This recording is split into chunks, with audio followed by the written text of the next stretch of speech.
Hello, everybody. Welcome to Phonogenics 101. I'm here with my Joni Mitchell friends and family tonight. Thank you so much for joining me. If you enjoy this podcast, please subscribe to my Patreon, patreon.com/Jeremy Gloff. Thank you, Sue, for being one of my followers. And yeah, we just talk about music. We love music. We're going to talk about albums track by track. Tonight, we're taking on Joni's third album, Ladies of the Canyon. So, with Joni's first album, we already talked about Song to a Seagull. Then we moved on to Clouds. And then I have the CD right here. And then I do have the songbook. When I was younger, I used to have the vinyl, but I lost it along the way somewhere. This is an iconic album. It has some of her most beloved songs. I guess, do any of our longtime fans want to talk about the first time they heard the album? Was there anybody that was a fan remembers this one coming out? All right, so we all became fans a little bit. Because I jumped in, as you all know from the last one, Talk Mark and a Rainstorm was my starting point. Bob. Yeah, I came to it late. I started with Court and Spark, and I didn't get any of the backlog until I joined the BMG Music Club in the later 80s, and then got all the Joni stuff on CD after the fact. So, so all those did not get them when they came out. But you're right, it's an iconic record. It's a gorgeous record. Cool. Sue? Yeah, I mean, I started with Court and Spark too, but as soon as I got Court and Spark and Blue, then I started getting the backlog, and I really loved Ladies of the Canyon, but it's kind of like the album that everybody loves. So I'm a rebel, so I like, it's like that's the everybody loves that one, But there's some songs on here that just blow me away. I mean, a lot of her classics. There's at least 3 songs that she wrote even before she started recording that were moved up onto, like Morgantown, Circle Game, of course, and Conversation. And, and those songs are incredibly great. And probably my favorites on the album. But my very favorite on the album is Rainy Night House. Oh, okay. What a gorgeous song, yeah. And the piano songs, because I tend more toward guitar, but there's 6 piano songs on here that are just classic, gorgeous. So, yeah, it's great from beginning to end as far as I'm concerned. Cool, Ruben, I see your hand is up. Yeah, this was actually the first Joni album that I ever heard. My mom had a ton of records when I was a kid, and I remember I listened to. There were 2. The first one was. Make Way for Dionne Warwick, and the other one was Ladies of the Canyon. I went back and forth between those 2 a lot. And I remember laying on the floor looking at the lyrics and the cover picture, the cover art, and just being, I think I said last time, it was pretty, which was what I think drew me into it as a kid, but there was this sort of underlying sadness to the whole thing, even to the happy songs, that really resonated with me. And the next one I heard after this was Wild Things Run Fast. That's the first new one I heard. And I knew it was the same artist, but it was like night and day. But yeah. So, but yeah, I was young.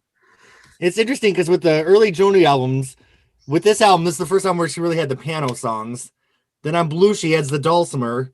Then with For the Roses, you get the woodwinds. Then Court and Spark, you get the band. So she kept adding things on these early albums. And I guess you get the drums of Burundi on Hissing a Summer Love, or however you pronounce it. Does anybody else want to talk about their first impressions of the album? Chris?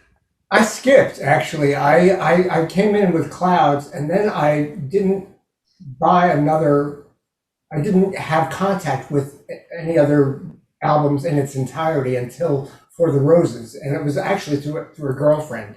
I mean, I was in love with this girl, and she was, a big Joni Mitchell fan, and I had to learn all the songs. She had the songbook, and I had to learn all the songs, which I later found out that was the first, For the Roses was the first songbook that they actually got serious about trying to attempt her transcriptions and her tunings and to educate people to them. Anyway, so I kind of skipped Ladies of the Canyon, and even to some extent Blue. Blue got a lot of airplay, but and so did Ladies of the Canyon. But I kind of went from Clouds to For the Roses, Court and Spark, and then went back to both Blue and Ladies of the Canyon. To be honest, I'm going to start something. I'm going to drop a bomb right here.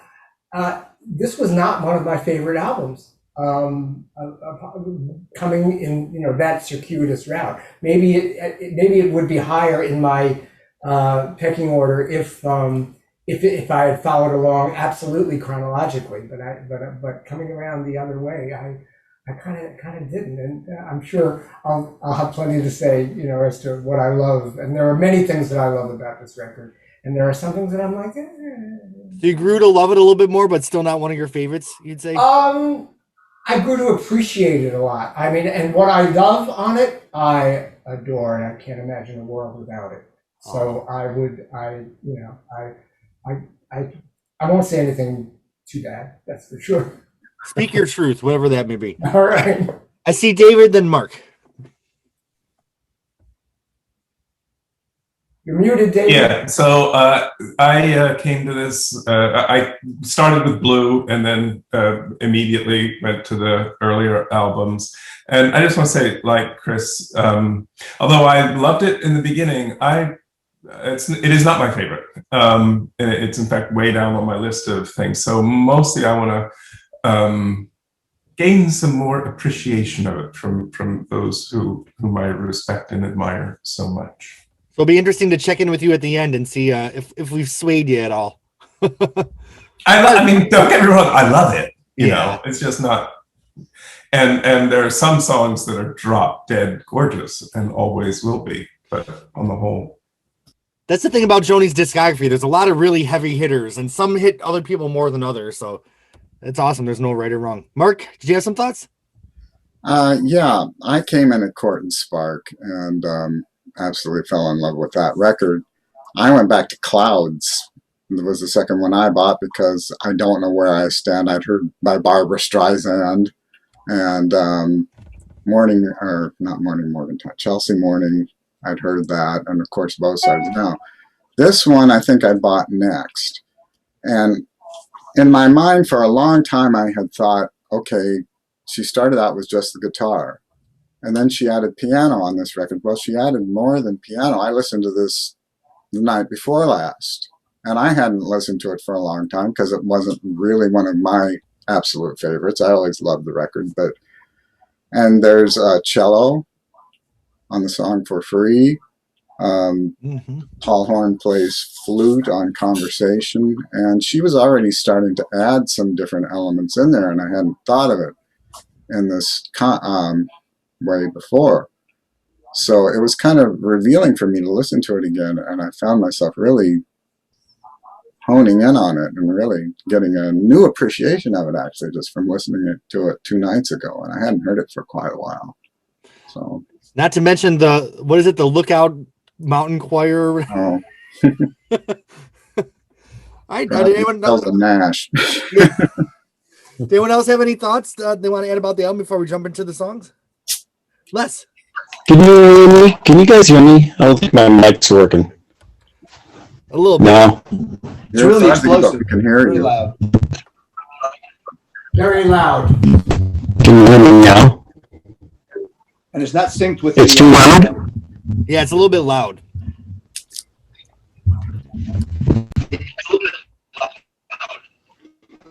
Back to me. Come back to you. All right. Well, cool. I did my Stevie Nicks podcast the other night, and it would my technology was being very difficult. So far we're off to a better start tonight.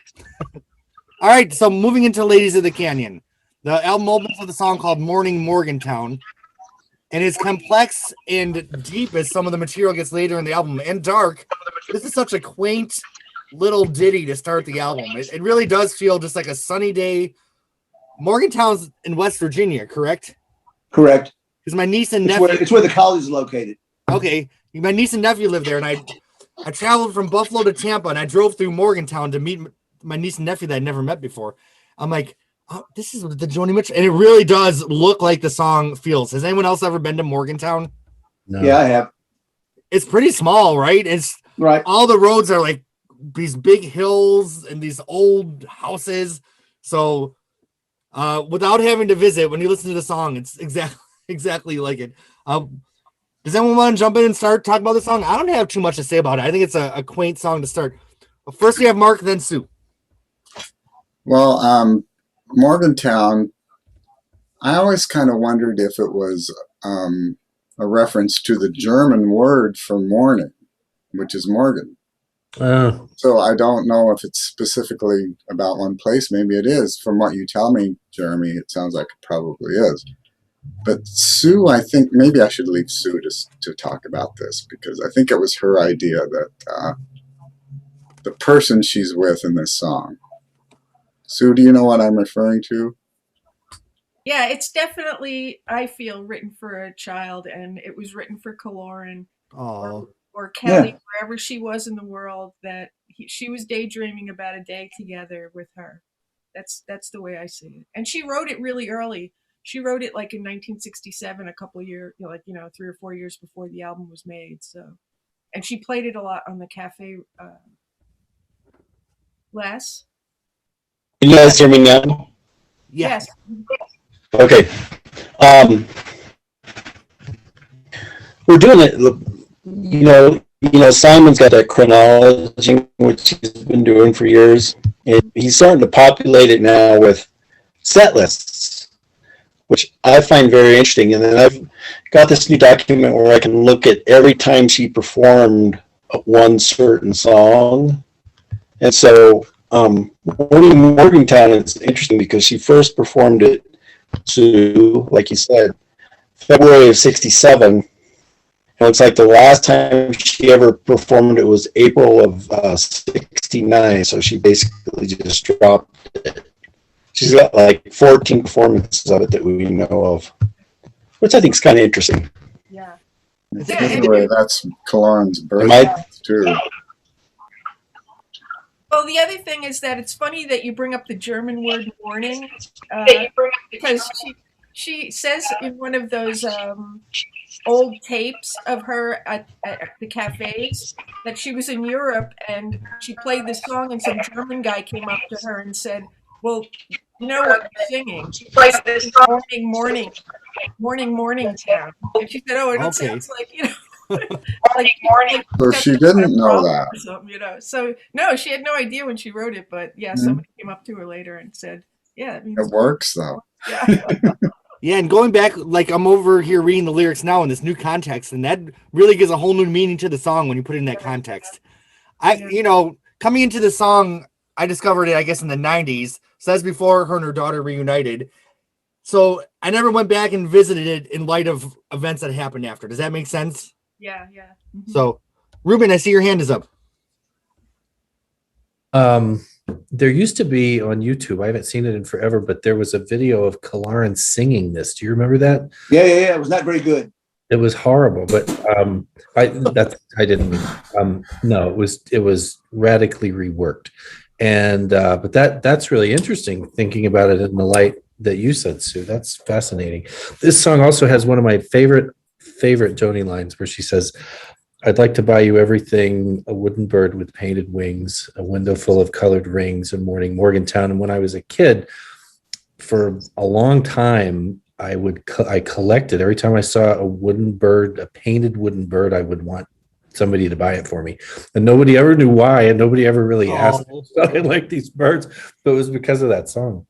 So I still have some of them. It's interesting that Joni isn't what you picked up. She had some interview somewhere where she was eating a chicken salad sandwich, like just an off-the-cuff remark. So I always had to order chicken salad when I went to eat somewhere because of some stupid little interview. Okay, Bob and then Chris.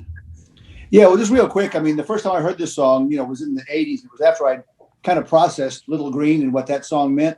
So the first time I heard Morningtown, it was obvious to me what Sue said, that this was a fantasy that she had about being with her, younger daughter on a Saturday morning, whether you go out to the little downtown shops, you have some tea and coffee and cakes or whatever, you do some shopping, and okay, I'm going to buy you a little souvenir, this painted bird, and we're going to make a nice little memory out of this morning. So it's a beautiful song. It's been It's of the covers of this song, it's like number 4 or 5. Really? The most covered. So nobody that's really famous has done it, but a lot of folks, have done it. And what was interesting when I was searching for covers for this, there was a rumor going on the internet, and I think it's been scrubbed, but many people, originally even Wikipedia, said that Joni went to school at West Virginia, in Morgantown, West Virginia. And that's why this song came about, because she was writing about a morning in Morgantown when she went to college there. And it's like, no, none of that's true. So have you all ever considered doing a Joni Fest in Morgantown? Since all right, Chris, was your hand up? My hand was up. Yeah. Two things. Ruben, what you said about the carved bird, absolutely. I even know a shop that I was on a shoot in Venice. We went into the shop and I said, I've got to. Oh, I just muted you by accident. That's my fault. Now I'm not unmuted, right? Yeah, I meant to lower your hand. Okay. Yeah, well, if I ever get back to Venice, I'm going to get that wooden bird someday. Yeah. They were beautiful.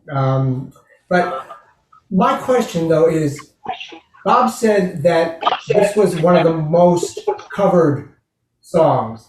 And I'd like to ask Sue if she thinks that this is perhaps an easy one to play. Is that why it might be covered? It's an open G.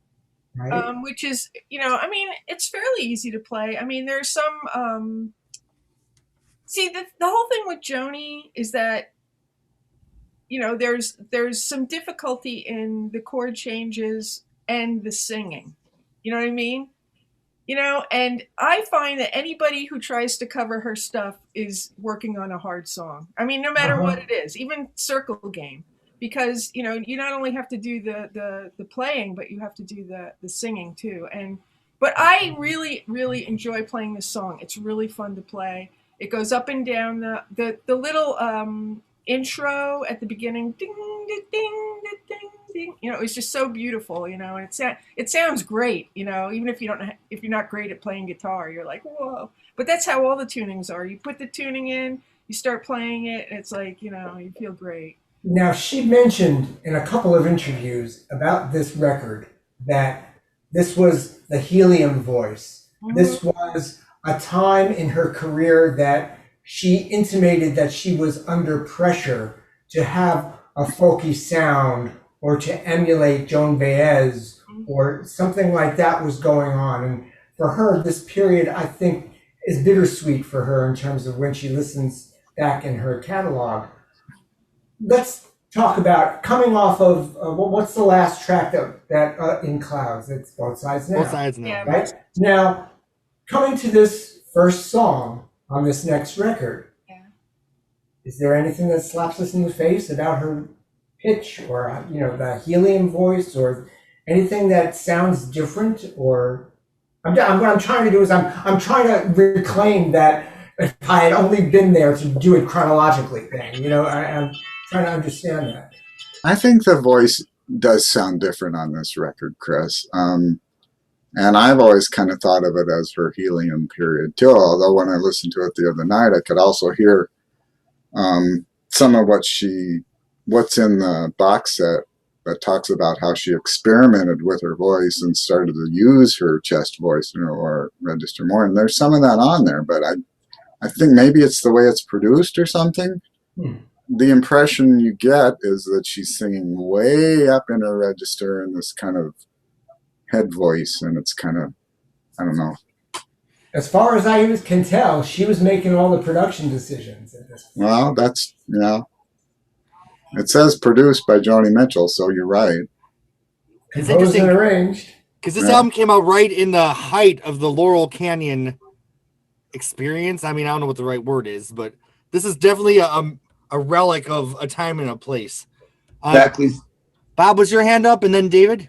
Yeah, all I was going to say is, compared to Clouds, which had a terrible opening song with Tin Angel, this is a wonderful opening song because it just like, okay, Morning Morgantown this is the way we start today. This is the song that starts the record.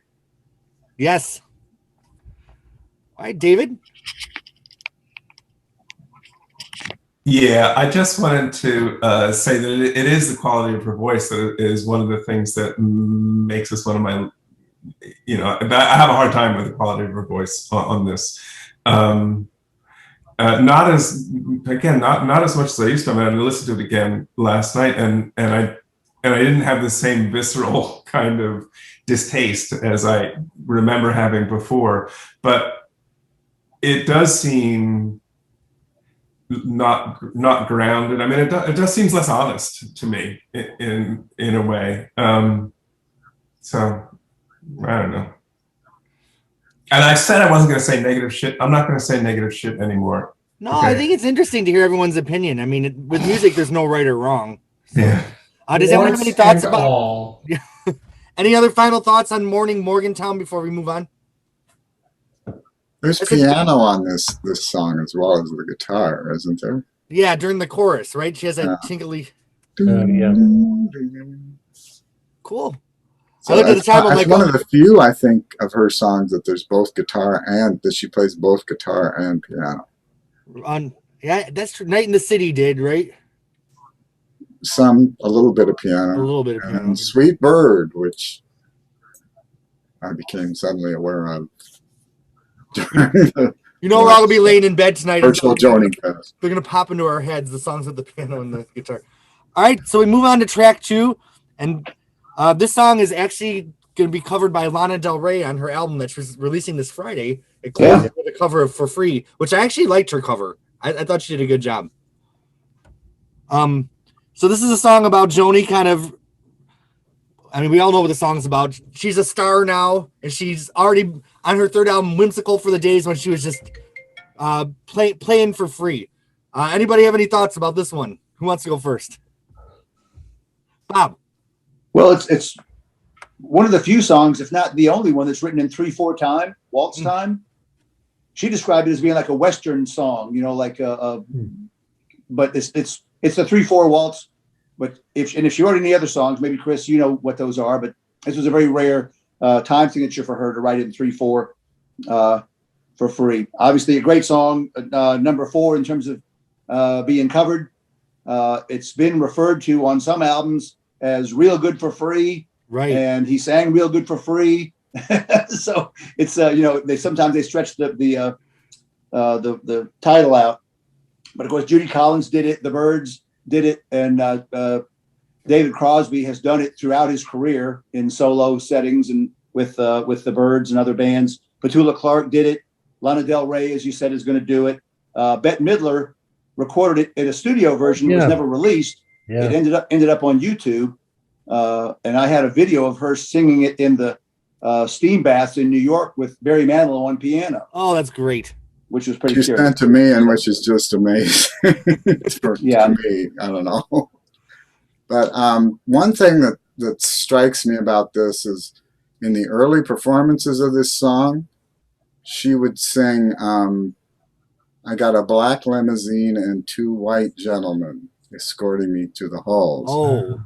And I think she was really only trying to draw a contrast there between the black limousine and the white gentleman. But when we got to the point where we were going to record the song, maybe wiser voices came in and said, well, this maybe doesn't sound the way you want it to.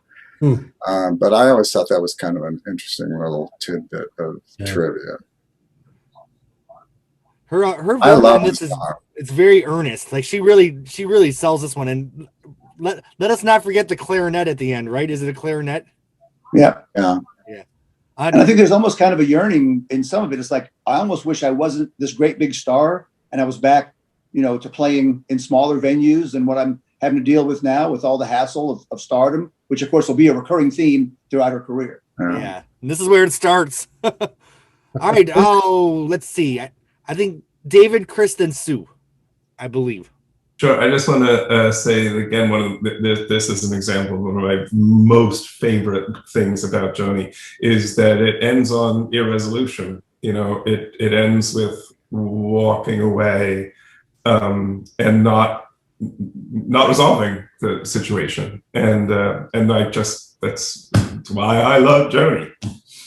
Well, did I dream this or did I read some kind of interview with her where she talked about an after story with this person that maybe she'd given them some money or something. And anyway, I'm That actually sounds speaking familiar. out of ignorance here. No, it's a true story. It is. I think I read the same thing, and it's kind of a sad story because the guy never really recovered and rejoined. Can you guys hear me? My mic's not working, I don't think.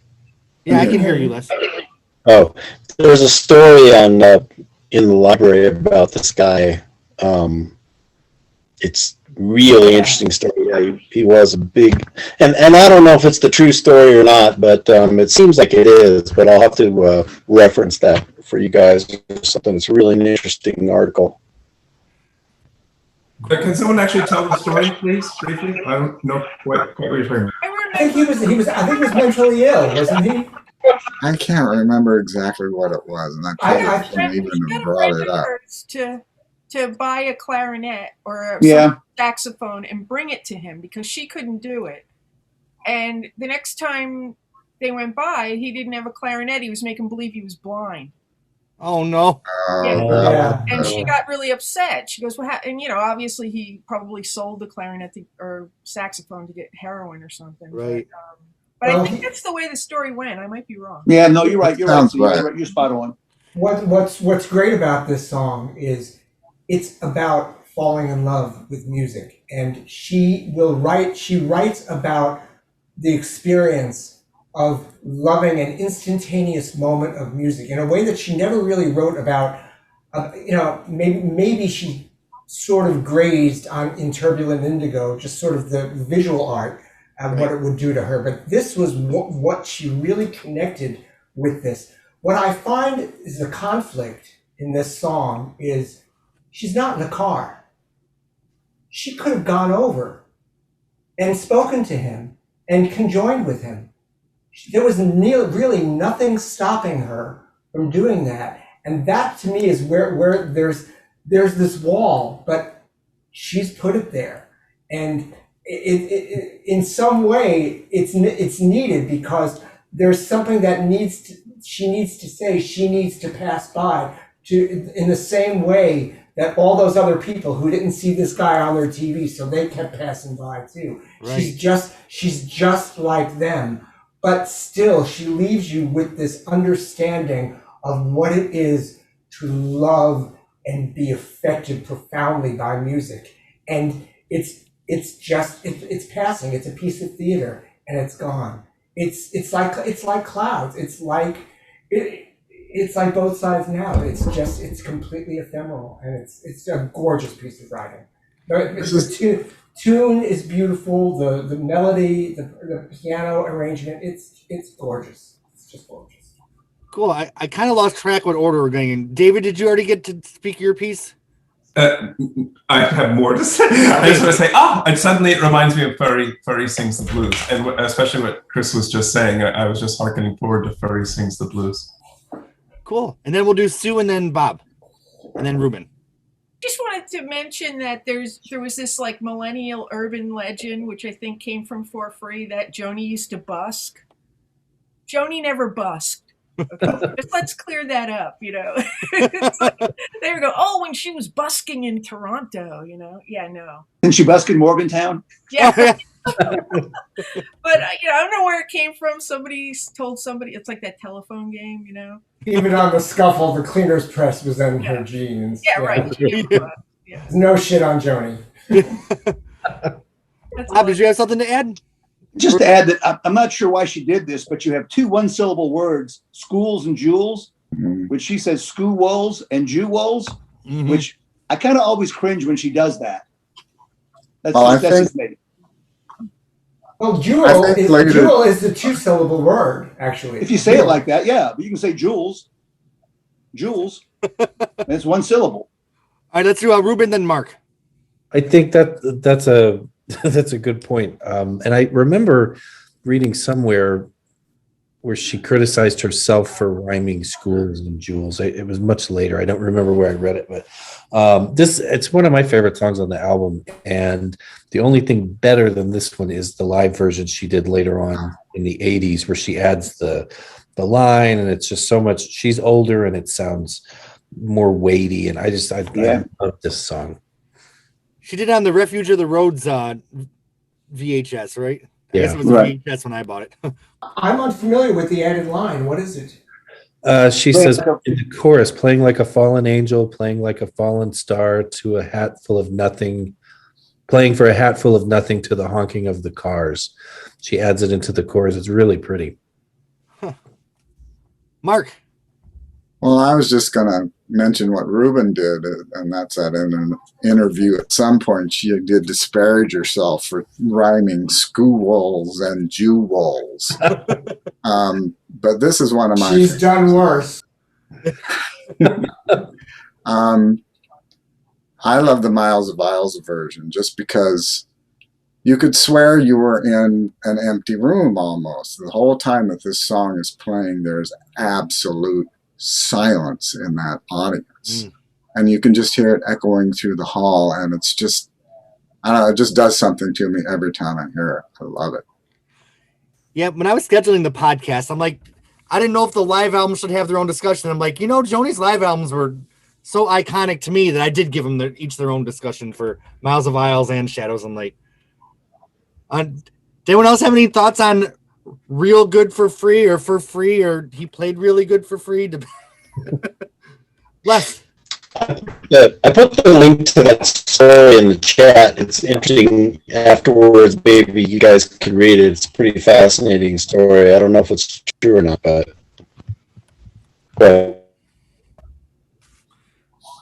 Cool. Any thoughts on Real Good for? I guess not. Let's move on to a song that was on the archives, correct? A couple different versions. Yeah, it's 1967. Right. Conversation. Yeah. The version on the archives, she strums it differently than she does on the album, I feel. The album version is a lot more springy and bouncy, and I actually do prefer the album version. I actually love this song. I love the flute. I love her background vocals. It's just I tend to be a little bit on the depressed side sometimes. I like the darker songs. I like to feel a lot. But you need those songs that kind of make you put a little bounce in your step. And this is definitely one of those pick-me-up songs. She's talking about a man that comes over to talk to her, which I don't think that even exists anymore. But I digress. Who wants to jump in and start talking about conversation? Sue. Okay, the first thing I have to say about this song is that it's an open D, and it's the iconic Joni opening of her doing those chords up and down the fretboard that are also in Both Sides Now and You Turn Me On, I'm a Radio. And anytime you hear that chord progression, you think Joni Mitchell. Right. And so it's really a great song. That version, I can't remember if the version on Archives has the missing verse. That it does. That she had. It does, yeah. And I thought that was a brilliant idea to take out that verse because I thought it was a bad verse anyway. It was just kind of muddled, And so, the song is, and also I think that she upped her capo on that song for the album because she's definitely singing it a lot higher than she sang it in the Cafe days. So. And added helium. I love the helium, but then she has the lower, like the notes that she really belts in are lower. So I feel like the song has an incredible range. I mean, she can definitely sing really low too, even in those days. All right, Bob, did you have your hand up? Yeah, this song, of course, originally published as "He Comes for Conversation." It's been covered over 30 times by nobody really famous, but for me, my favorite version of the song, I saw this guy do it live in a New York cabaret, Nicholas Rodriguez. He's a Broadway singer and a cabaret singer, and his version of the song. He's a man singing to the man in a male-female relationship, and the guy is in a false marriage. Nicholas is in love with the guy's in love with him, but the guy will not leave his wife. And so that's the perspective that Nicholas Rodriguez sings to this guy in the song. And it is just becomes brilliant in a whole different way. I better look that one up. Yeah. Can you imagine? Is there any phrasing that he treats a little more pointedly that actually directs the listener to those to understand the dynamic of the relationships? Well, he really doesn't, and that's the beauty of it, because there's a lot of guys that sing Joni songs that start doing all this gender changing, which gets really confusing. He leaves it exactly the way it is. You know, when Joni sang it, it was she's trying to lure this guy away from this relationship. When Nicholas sings it, he's doing the same thing, but as a guy trying to lead a guy from the relationship. So it's really very, very moving. So he pulled when Cyndi Lauper covered Prince's "When You Were Mine," she kept all the gender and everything completely intact. Yeah. Why not? That's the way it was written. David, did you have your hand up? Yeah, just want to say it's got one of my favorite lyrics. She speaks in sorry sentences, miraculous repentances. I just love the phrase miraculous repentances. When I was in high school, I was in love with a straight guy, and I really didn't like his girlfriend, so I used to sing along in high school, singing. The flute would come in, and I was driving around all mad. So I used to do the same thing for the same reason. the saxophone came in. Oh gosh. The flute could very well be the reason why she raised the capo and raised her voice up to match into the flute. That could or chose the flute to match her higher key. Yeah, that That makes flute sense. really does it for me. Like, I really, really love the flute. I have to say though, and then this is again coming to it late. I so wanted this song to be her reaction to James Taylor and Carly Simon. Somehow, I painted that entire story for years, and I really thought that that's what was going on there. And the song was written, practically a decade before. Okay, Mark, I saw your hand was up. Yeah, and I don't remember what I was going to say. If it comes back to you, jump in. David. I heard it was about, oh, come on, Neil Young. So at some point in the back of my mind, I thought, oh, this is about Neil Young, like the Circle Game. Oh. I think that Sheila Weller said it was definitely about somebody else, but in her book, but who knows? And I kind of feel like, who cares? Because this is about Ryan McGahee from high school and his girlfriend Courtney in Fredonia, New York, 1993. Exactly. Yeah. These songs get personalized by you, and that's why they become so iconic in your mind. Right. Yeah. And that's what she has said, what does it mean to you? What is it in your life? Not what it is in mine, All these songs have all meant something in all of our lives, and that's what's so cool about it. Yeah. Les. Here's what Joni said when she introduced it in 1967. She said, sometimes a best friend won't tell a best friend really anything near the truth because they don't know it themselves. This is a song about a triangle. Oh. Maybe Carly was in the picture sooner than we realized. All right. James was in the picture, yeah. Jeremy. Yeah. Do you have any other thoughts on conversation before we move on? Did I miss anybody? All right, so now we're moving over to Laurel Canyon. We got the ladies of the canyon. Are we getting some feedback, or am I hearing things on my end? A little bit. A little bit. All right. I'm gonna mute everybody, and then just unmute yourselves when you're talking.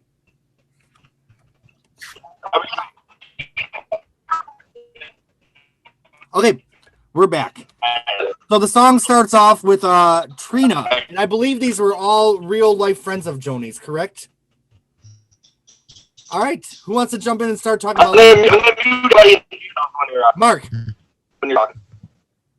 And well, I did some research on this last night because I was trying to remember, and Trina was Trina Robbins, who had owned a boutique in New York and later got into the comics business. But she talked about sewing lace on everybody's clothes that she made. And for all these people, she moved to Laurel Canyon and was there for a while. I don't know if I probably shouldn't go into all three of them, but Oh, go ahead. Why not? I'll just start. And Annie was Annie Burden, who was married to Gary Burden. Gary Burden. Yes, thank you. I don't want to say Eric Burden here because she had nothing to do with the animals. Anyway, Gary Burden, who was an artist and photographer that designed album covers. And so all these different people in Laurel Canyon knew Annie and knew her husband. And interesting thing I found, though, whenever I looked up an obituary for Gary Burden or anything, there was never any mention of her at all, or any biography that I found online. There was never his wife that he was married to when he died, but not of her. And her brownie recipe is actually on the website as well. Oh. Les, did you want to say something? Yeah, I was just going to say a number of years ago, it's probably been 10, 12 years ago now, I looked all of them up. I emailed them all and found them all, and all three of them wrote articles specifically for the website. So if you look at the lyrics for Ladies of the Canyon, you scroll down, you'll see everything that they wrote. They all responded to the song.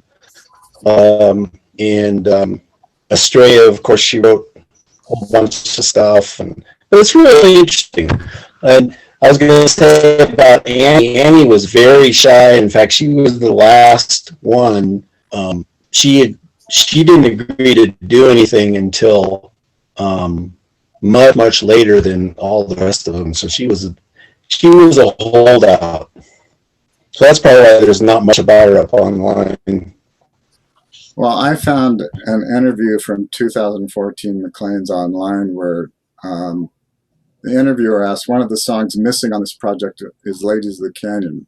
Recently, Annie Burden, one of the women you write about in the song, said that she looks back at the song as a painful perspective of my own naivete. And then Joni said that time was naive, and she was the good old lady back at home baking brownies. It was the romantic notion that we were going back to the pioneer days.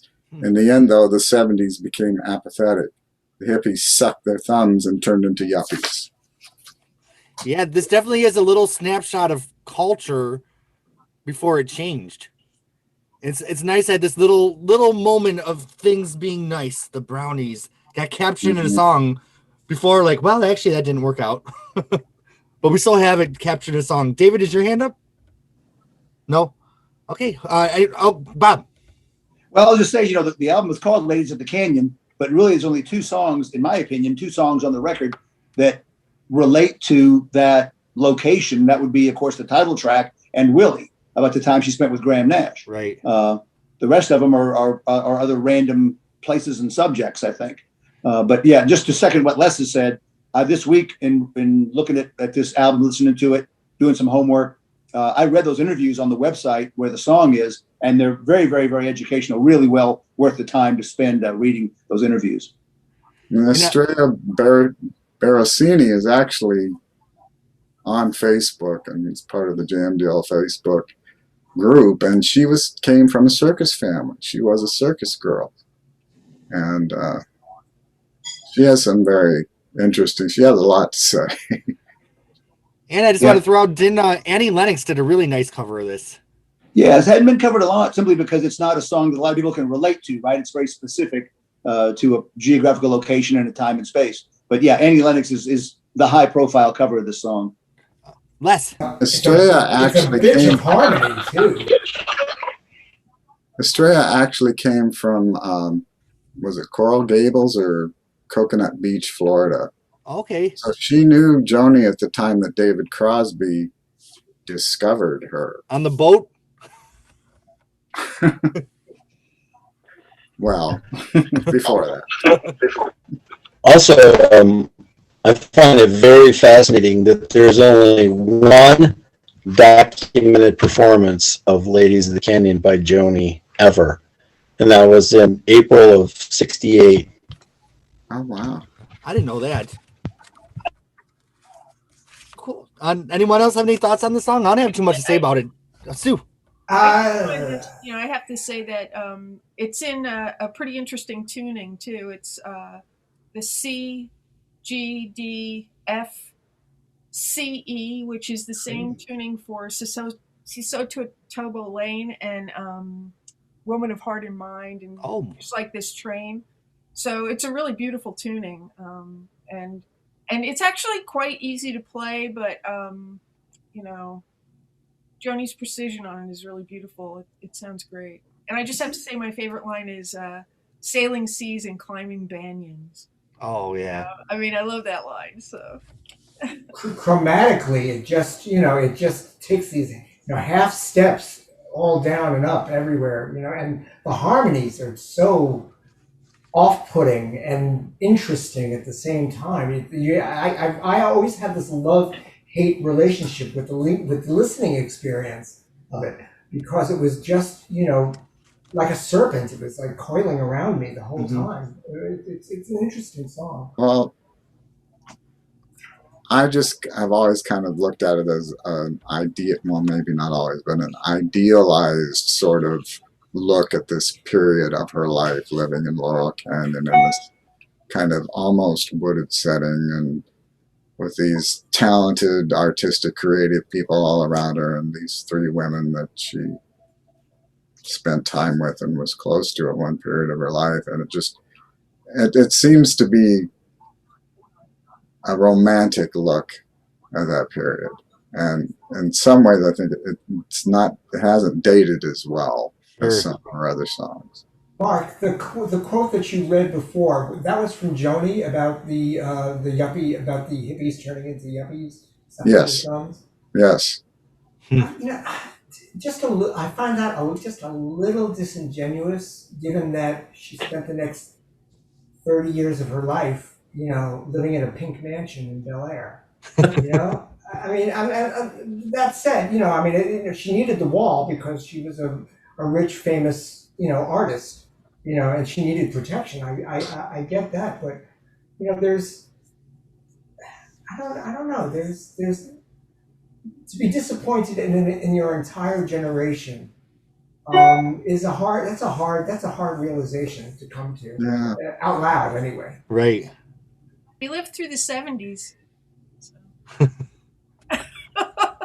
And for us.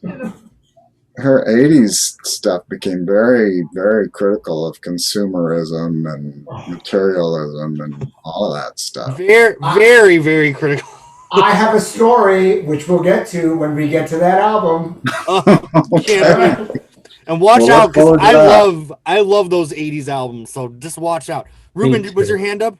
Yeah, I just was going to say another one of my favorite lyrics is in here where she says, I think she's talking about Estrella, and she says, songs like tiny hammers hurled at beveled mirrors in empty halls. And it's one of those, I've heard it so many times, I don't even think about it anymore. But when you stop and think, you think, how did she squeeze all of that, all of those syllables into that short little space? I love how she does that. All of that imagery. Yeah. And without sounding pretentious. Yeah, it does. It all works. Estrella says that refers to her technique of playing guitar more than anything. Yeah. She actually posted a beautiful blues performance this week, one that I actually reposted because I was so struck by it. I forget the name of the artist. But it was a traditional blues song, and this woman performs it brilliantly. I mean, as good as anything a young Bonnie Raitt did back in 1965. It's fantastic.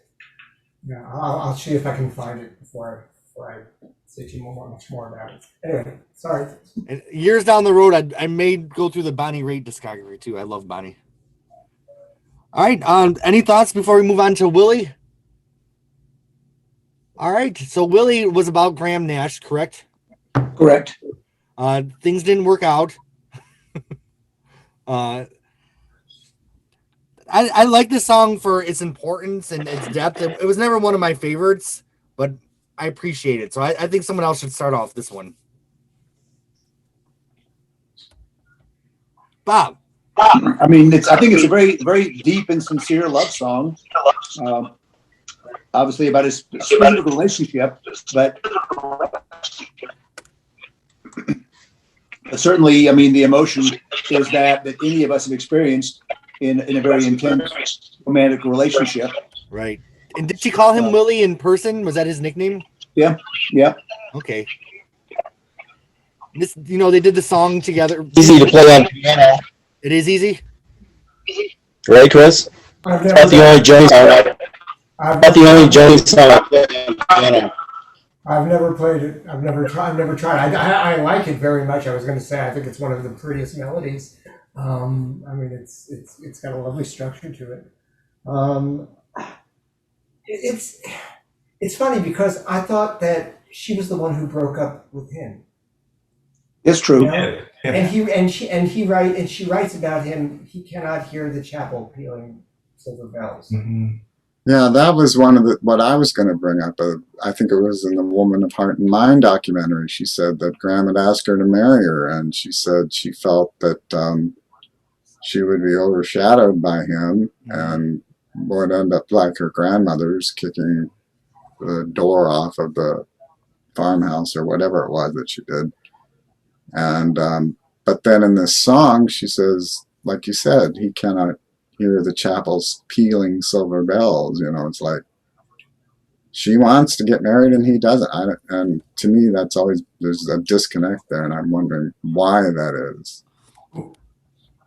I think this was written before she changed her mind. What's that? I think that you could read it like, because he doesn't want to get married, it cannot be love. Whereas she's like okay with it being love without the pealing of the chapel bells. That might be part of it, maybe. I think she just wrote it early on in their relationship, and she changed her mind after a while. Mm-hmm. It's interesting. Well, in Blue, when she sings "My Old Man, We Don't Need No Piece of Paper" on the City Hall, keeping us tied and true. Right. And I also like the face on the face on the conquered moon, because it's really, I mean, maybe it's just where I was to hear somebody say, it's not really fabulous to send men on the moon and leave our garbage there. That really was a different take on the moon landing than I'd heard. I think she's resentful of the moon landing. I don't know. She's mentioned it more than once. Oh yeah, well, I'm with her. We carry our garbage even to the planets. We left our shit there. Right. We walked on the moon. I'm going off. You'd be polite. We left shit there. We did not clean up after ourselves. It's the face on the conquered moon. Yeah. We walked on the moon. You be polite. Yeah. When was the moon landing? July '69. Correct. This is interesting because right before in April of '69, Joni first performed Willie, and I wonder if she had Rick in there on the face of the conquered moon. Well, they were still sending people there. I mean, that might not have landed, but they certainly had people circling the moon. The line I always loved is the ancient injury that will never heal, or whatever exactly it is. I can relate to that. Cool. Any other thoughts on Willie? Bob? Just talking about Willie covers. Of course, I always got to come in here with the covers. I love that. And we missed you last time. Yeah. That was my bad. Hadn't been covered a lot, this song, even though, as I said, it's sort of a universal theme of love and a great love song. But again, like Conversation, my favorite cover of this is by a man named Richard Eisen, who's done a couple of Joni covers. And this was the first cover of Willie, maybe 20 years ago. And he sings it man to man without any changing of the lyrics or whatnot. And it's very sincere, very heartfelt, and really a lovely rendition of the song. Josh Thomas, was that his name, at the Ruby Lake Joni Fest? Fabulous version of this. Yep. Oh, yeah. I'm definitely going to look these up. All right. So back in high school, on the weekend, you're allowed to stay up and watch TV. So I remember this movie came on from the 70s called The Arrangement. I thought, why isn't Joni Mitchell's song in this movie? But turns out, didn't she write the song for that movie and they rejected it? Yep, that's right. It was a terrible movie. Kirk Douglas film. Yeah. Based on the 1967 novel. I think she said, I told too much of the story. I gave too much of the story away, so that's why they rejected it. This is a strange song, in my opinion. It's just... Her response to it is exactly right, too. It's so obvious. It's unworthy of her. I despise this song. I'm sorry. I absolutely do. So you won't be performing a version of the arrangement for us on your piano tonight? Don't like her voice. Don't like the lyric. I don't buy it. Any of it. Well, apparently there's big money in writing songs that are in movies, because she also wrote a song for Midnight Cowboy that was not, picked up on. Right. And for Shampoo too, didn't she? I thought I just remember being at a concert and she sang I will remember something. I want to shampoo you? No. I will remember. But she sang the song and she said, I wrote this for a movie. It didn't get picked up. And somebody from the audience said, what movie? And she said, Shampoo. And I will remember shortly what. And Bob, or Mark, you might know this too, wasn't My Secret Place written for a movie? We're getting ahead here, but did you ever hear that? I don't know. I never heard that one. It sort of rings a bell, but I mean, she talks about. Once I saw a film that was shot in Colorado in the song itself, so I don't know. And this is jumping way ahead, and this is probably controversial, but I think My Secret Place is definitely in my top, at least top 20 Joni, if not top 10. I love Oh, it. me too. Me It's a too. lovely song. I think it was Sweetbird that I heard she wrote. I think it was Sweetbird. I think I remember that. Shampoo? Shampoo. Yeah. That sounds right. I think they should have used it. It's a great song. That kind of makes sense. It does. And it's less obvious. Well, Do you know what I like about this song is the keeping the wheels turned. Like, she really goes for it on that line.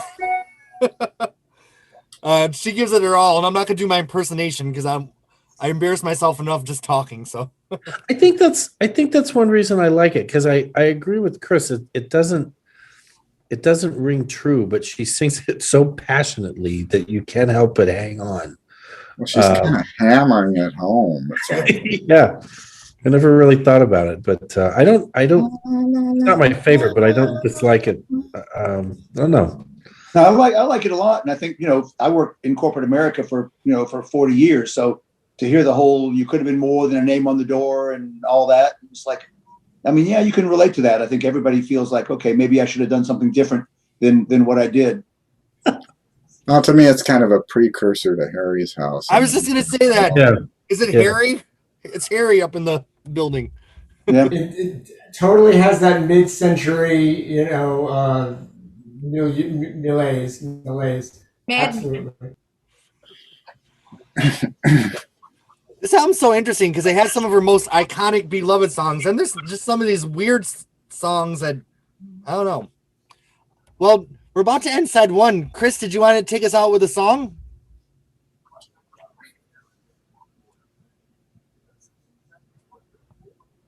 Oh, you're on mute. On mute. Yeah, I'll try. Let me make sure it's plugged in properly. Hold on. I'm going to unplug from the machine here for 1 second. While he's doing that, I'll just add that the first cover of the song was from our good friend Jenny Goodspeed on her solo CD, and it is beautiful. Really, really great. Too. Yeah, it was amazing. Yeah. One thing I remember that I was going to say about Conversation was the flute was Paul Horn, who did a really beautiful collaboration with her. She played Blue and vocalized. She didn't sing the words, but she's going on the piano, and she's playing it and singing it, and he's playing the flute over it, and it's really beautiful. Wow. And he also did Chelsea Morning, a cover of Chelsea Morning without Joni. All right, Chris, what song are you be doing for us? I'm going to try for free, but nobody's singing, so bear with it. All right, cool.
Great job.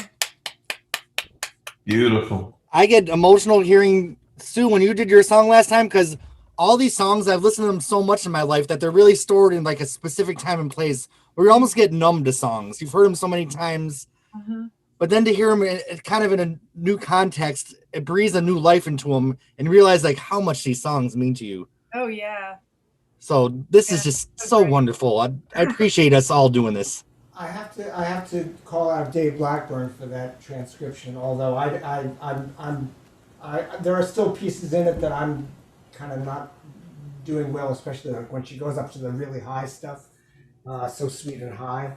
She does something weird there that's not on the transcription, and I was reaching for it and I missed it completely. Hey, you could post your own at this database I know of. Yeah, that's what I could ever, if I could ever write music. I don't have the software that these guys do. I don't know. I don't either. I just use ASCII. You know what is it? Well, in the olden days, you would draw pictures with like dashes and dots, almost like Morse code. And that's how I started doing the tabs. I still do it that way, just with underlines and little asterisks and stuff. So that was for free. The Tiger Bones mix. All right, so let's all take a 5-minute break, and then we'll come back and talk about side 2. I'm going to pause the recording. All right, welcome back to Phonogenics 101. We're about to cancel side 2 of Joni Mitchell's Ladies of the Canyon. As I was speaking with my friends here about side 1, I realized maybe this isn't one of my favorite albums of all time. And I'm thinking ahead to side 2 that we're about to talk about. We have 3 kind of weird songs that are outliers, was the word that was used, and then we have 3 of the most iconic songs of all time. So Rainy Night House is the first song. I'm just gonna let someone else. Chris, I see you clapping your hands, so do you want to start this one off? Yeah, I love this song. I do, and I love all the stories that have finally come out about it, that we've learned that it was written on a visit to, she had accompanied Leonard Cohen. Thank you. Yeah. To his mother's house, and all the stories we learned about him coming from wealth and giving up, what was a cushy, a corporate job to follow his muse. In become an artist, it's a great story. The kind of strange relationship she had with him, where there was kind of, she idolized him and at the same time distrusted him, and they kind of clicked but didn't, and it was almost like they had to experience one another. There was a strange urban legend, I think, that surrounded their relationship. You see these photographs of them at Newport, and there's not a close bond, but there's something there. There's some thread of connection you feel looking at these photographs, but they're not a couple to say. Anyway, I just love the story. I love it. I love the idea. I love that it's called Rainy Night House. She brings weather into the imagery in a way that is peripheral and at the same time telling, that there's a reason why they have to be indoors. It's providing context in a magnificent way, and I build on this song a lot. I create a version that I call "Making Love in a Thunderstorm," because that's what it conjures from. Well, the mother's down in Florida. There's the gun's there. There's a gun, a small white bed. There's really great imagery in this song. It's dark. I feel like it's dark. I feel like all 3 of these songs, the first 3 are pretty dark. Very much so. Was this one in that book of sort of like murder mystery stories? Was this one of them? I haven't read that book. I haven't read it. I've always harbored this idea that Otis and Marlena were on the lam, definitely. But this is another couple that could be up to nefarious things. Oh, for sure. Especially if the mother's down in Florida. I'm in Tampa, so her old trailer's probably down the street from where I'm sitting right now. I do love the Sunday choir when it comes in. I always thought that was a beautiful piece of music right there with all of Joni's harmonies piled up. Nice touch. Yeah. Now, is that the Saskatoons on this one, or was that later? That's on Big Yellow Taxi, I think. Okay. Yeah. So, Bob, how many people have covered this one? Around 40. Really? It's a very, very pretty song. The most interesting one is a jazz pianist named Mark Copeland.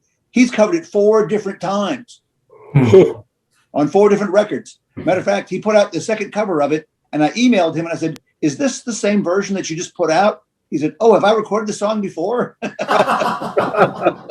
So he either has amnesia or whatnot, but he loves this song. He's done it 4 different times. And it's mostly done by jazz instrumentalists. There's certainly some vocal versions, but it's mostly because the melody is so haunting and gorgeous that jazzers really pick up on this song. I know we'll talk about this in a couple months from now, but I was never a huge fan of the Miles of Isles album, but I did like her version that she did of this on there. Yeah, oh yeah, she kills this song on that record. I actually prefer that version to this Yeah. one. Yeah. I'm in the minority. I will actually skip that song off of Miles of Isles. I don't care for it much either, Chris. Who in the world? That's the reason I skipped that whole record. Actually, that one doesn't do much for me. So do I need to cancel our Miles of Isles discussion? No, I'm interested because I know people really like it. I'm looking forward to that discussion because I maybe have listened to it. I think I listened to where she's talking more than the songs. I think the unplugged portion of it is brilliant. Oh, it's beautiful. It was Really? my introduction to a lot of her back catalog. Because it was a hit, I right? love The version of Cactus Tree on that record is killer. Yeah.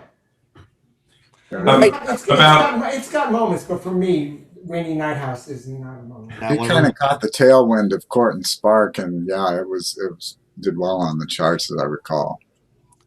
All right, David, I saw your hand up. Yeah, I just want to say of Rainy Night House, John Kelly in Page Paradise does a really lovely version of this too. And he has, I wish I could remember it exactly, but at some point he scoffed at the idea of giving up the Golden Factories. It was like, gave up all the Golden Factories for a summer.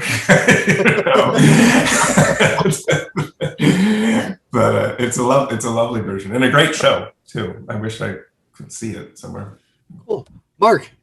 I was going to say, I know that there's some kind of context to his father's gun. And I'm not sure exactly what it is. There's another song of Leonard Cohen's where he sings something about, and it's on Judy Collins's Democracy. Take my books, take my gun. I can't remember exactly how the line goes. He's talking about, my father was fighting in Egypt. He went down and he said, "Here, my son, take my books, take my gun, and remember to tell, not to lie to the," I don't remember exactly the lines, but there is something about Leonard Cohen's father's gun. And I don't know the exact story. All right, any other thoughts on Rainy Night, Sue? Yeah, I really love the whole like Holy Man, plus the intimacy of them. I mean, there's something about mixing spirituality and sex that I always love for some reason. And Cohen did a lot. Yeah. And it really, I mean, it's a very, I just find it to be a very sexy song, to tell you the truth. That's why I like it. Yeah. And the music is incredible. The lyrics are incredible. It's really a classic Joni song that, I mean, it's like a precursor to a lot like Down to You and all those other really intense piano suites, I call them, that she does. You can really see her growing incredibly in that song on this album. Her piano work is becoming so much more beautiful. Yeah. So I guess that's all I have about that. Any other thoughts? Rainy Night House? Bob. Well, this is not specifically Rainy Night House, but since we're on the flip side of the record, just to interject some commercial information here. Ladies of the Canyon peaked at number 27 on Billboard's Top 200. It did go platinum.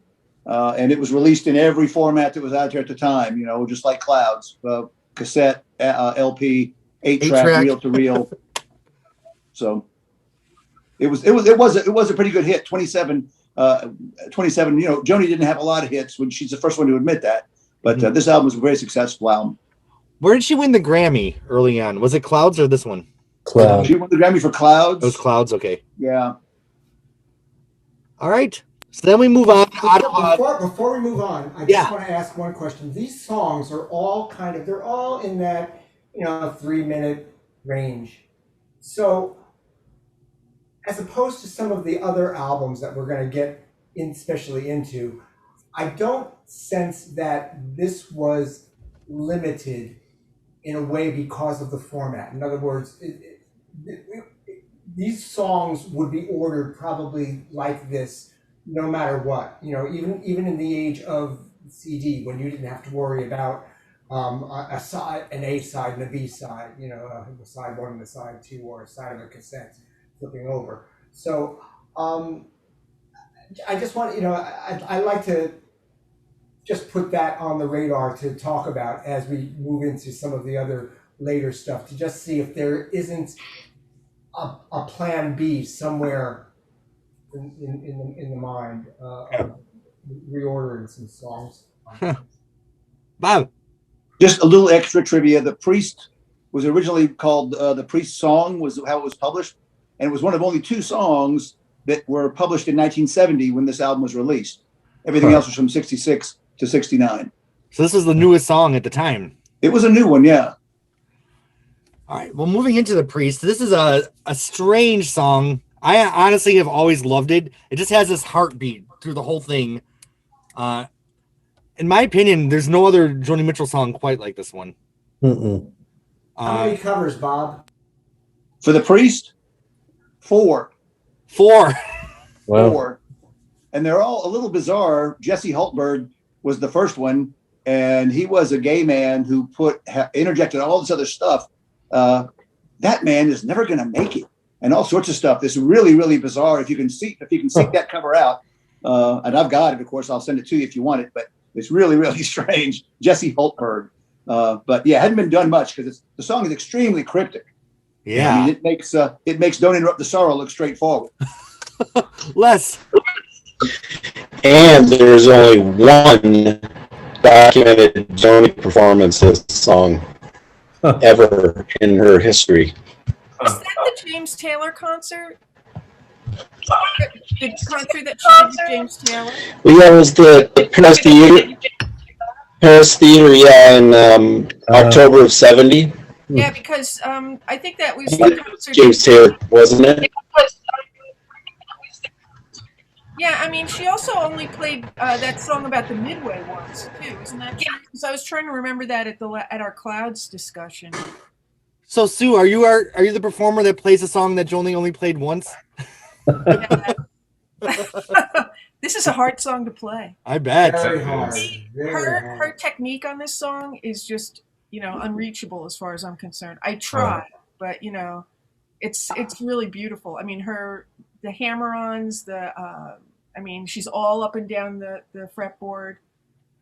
Actually, I got into a discussion with Simon on JMDL once because he sent me some John Fahey albums, who is an exquisite guitar player, and he felt that she was playing this song like John Fahey. He's like I think he's an English guitarist. But he's I think he's American. Is he American? He plays American primitive guitar. That's what he calls himself. He used to before he died. Right. Yeah, and so her. I find that even once the Archives album came out, or box set came out, it became clear to me that she started playing guitar and all the ukuleles and everything fully formed. Mm-hmm. I mean, her technique was always something that she diligently worked on, so that she had this precision in the way that she played guitar that was, pretty uncanny. I thought, I mean, that's my favorite the thing that draws me into her is her expertise and her craft. Now, I've only heard one person on the internet create a really lovely version of this and really almost get her guitar perfect. Yeah. Diane Amick, is that? Oh yeah, she's really good. Yeah, she's very good at this song. Yeah, yeah, she's a great guitar player. But man, it is hard. The timing is really the rhythm. What is different about this song? I'm not a musician, but it doesn't sound like any of the other songs on this album or any other things she's done. The timing is, and I don't know how to say it, but is there something particularly peculiar about this, the way it's structured? Well, I'm not a educated musician. I don't. I just kind of copy what she's doing. But it's almost like the technique is more like a classical guitarist to me than a folk guitarist, or it's almost like she's playing a little concerto there more than just a folk song. It's very percussive too. Yeah, it's Now, I was going to say that the album credits do list Milt Holland on percussion, and this song has a boom, boom, boom, boom, some kind of a drum. Right. Boom, boom, boom, boom. And I think that is something that adds a different kind of, I don't know, almost like it's part of a mass or something. I don't know, not a mass, but I can't quite put my finger on what I want to say here. But again, coming around the back end to this album, I kind of sense that I'm so actually surprised to hear that this song was written so late in 1970, so contemporaneous to that period when it was released, because to my ear, it sounds more like her guitar work from the early period. Where she was using a bit more of those sort of like fussier, what you would call the fussier, note picking structures. But the I find the rhythm. Well, to correct that, if I misstated, 1970 was when Rainy Night House was published. 68 was when the Priest song was published. Oh, interesting. Okay. Well, the other thing is that I find a lot of her work on that. The guitar work on this is reminiscent of For the Roses too. Looking ahead, because she does some pretty intense, percussive type of playing on that song too. Now, what song? Where did she start when she hit the guitar when she played? Do you know what I'm talking about? Because she didn't do that on the early albums. Then she started that on For the Roses. I'm pretty sure. On the song For the Roses, right? When she did. Yeah. Slaps, she did a lot of slaps. Yeah. It's interesting to hear because the slap became such a signature for her. Mm-hmm. From that moment. Later on, she starts doing slaps and harmonics, and I'm like, what? How many hands does this woman have? All right. Well, any thoughts on the Priest before we move on? Yeah, Mark. Well, I don't know who at some point in time brought up this idea, but I think there might be some credence to it that the song may be, and I'm not saying it is, about Leonard Cohen. The word Cohen in Hebrew means priest, or of the priestly class. The holy man on the FM radio. And the holy man on the FM radio, exactly. I don't know if it is. There's not much clue there. He talks about his father's tie, and some people say that's the priestly collar, but I'm not so sure. David. I thought pretty well extended that it was about Cohen. What's that? I thought it was pretty well accepted that it was definitely about Leonard Cohen. And there's something about those completely inscrutable last couple lines. The Christians clap and the Germans sing, let them lose, let them win, make them both confess.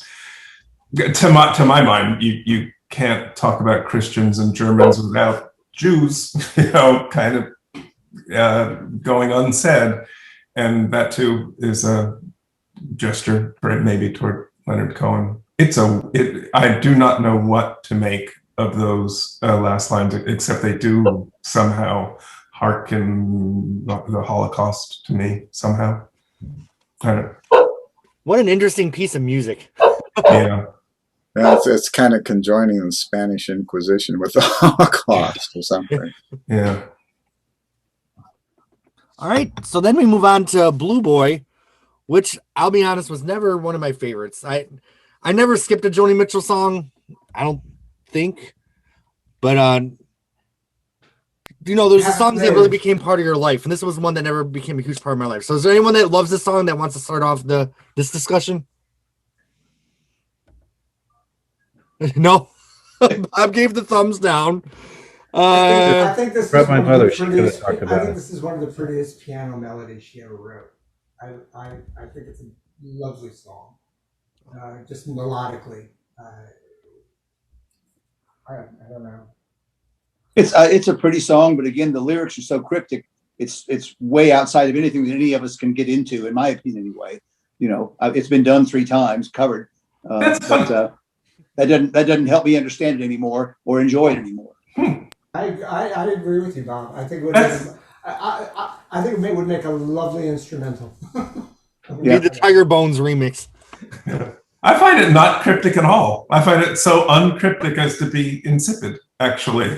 But also, I do want to harken forward to I Am Not a Stone Commission, like a statue in the park. I'm flesh and blood and vision. I'm howling in the dark. So, anyway. There. I see, now that's a song that I can talk about for a long time, right there. Yeah. But this idea of becoming a statue. A lady statue standing in a door.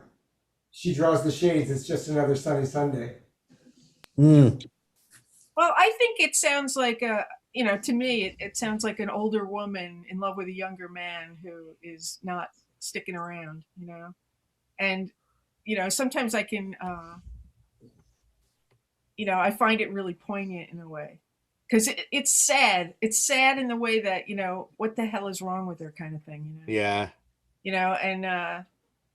And the whole thing of like turning to stone is like you decide that if you don't get what you desire, you're willing to die, because you can't live anymore. I mean, it's kind of a sad, depressing type of story.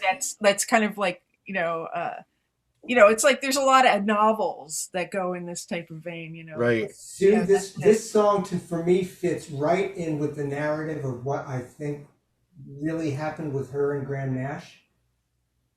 For some reason, her coming to the realization that she was going to stagnate and otherwise ossify and never move forward was not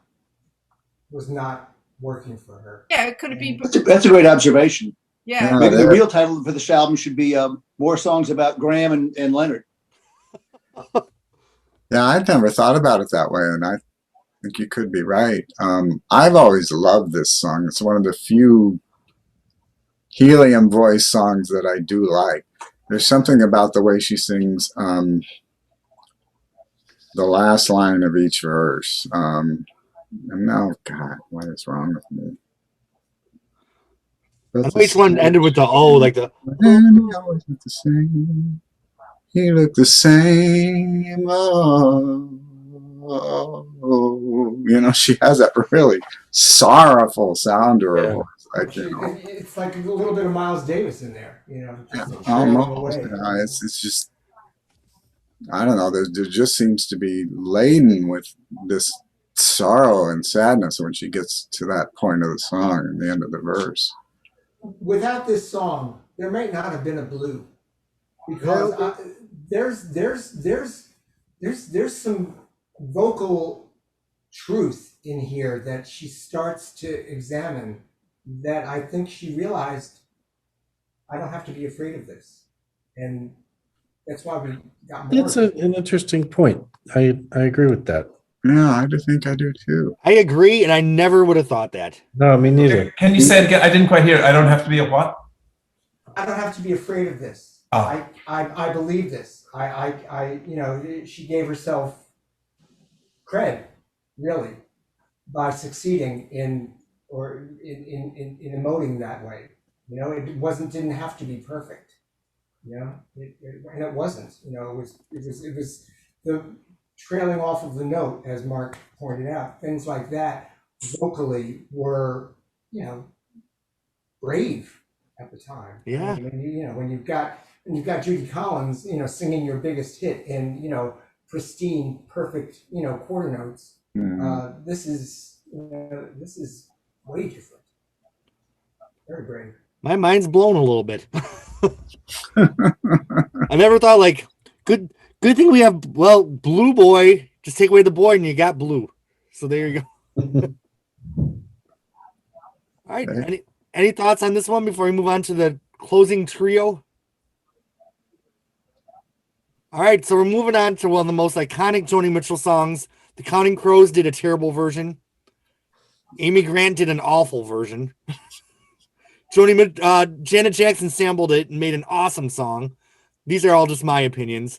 Big Yellow Taxi's been covered a lot, and the Joni version's the one that does it for me. And I actually love the Shine version too.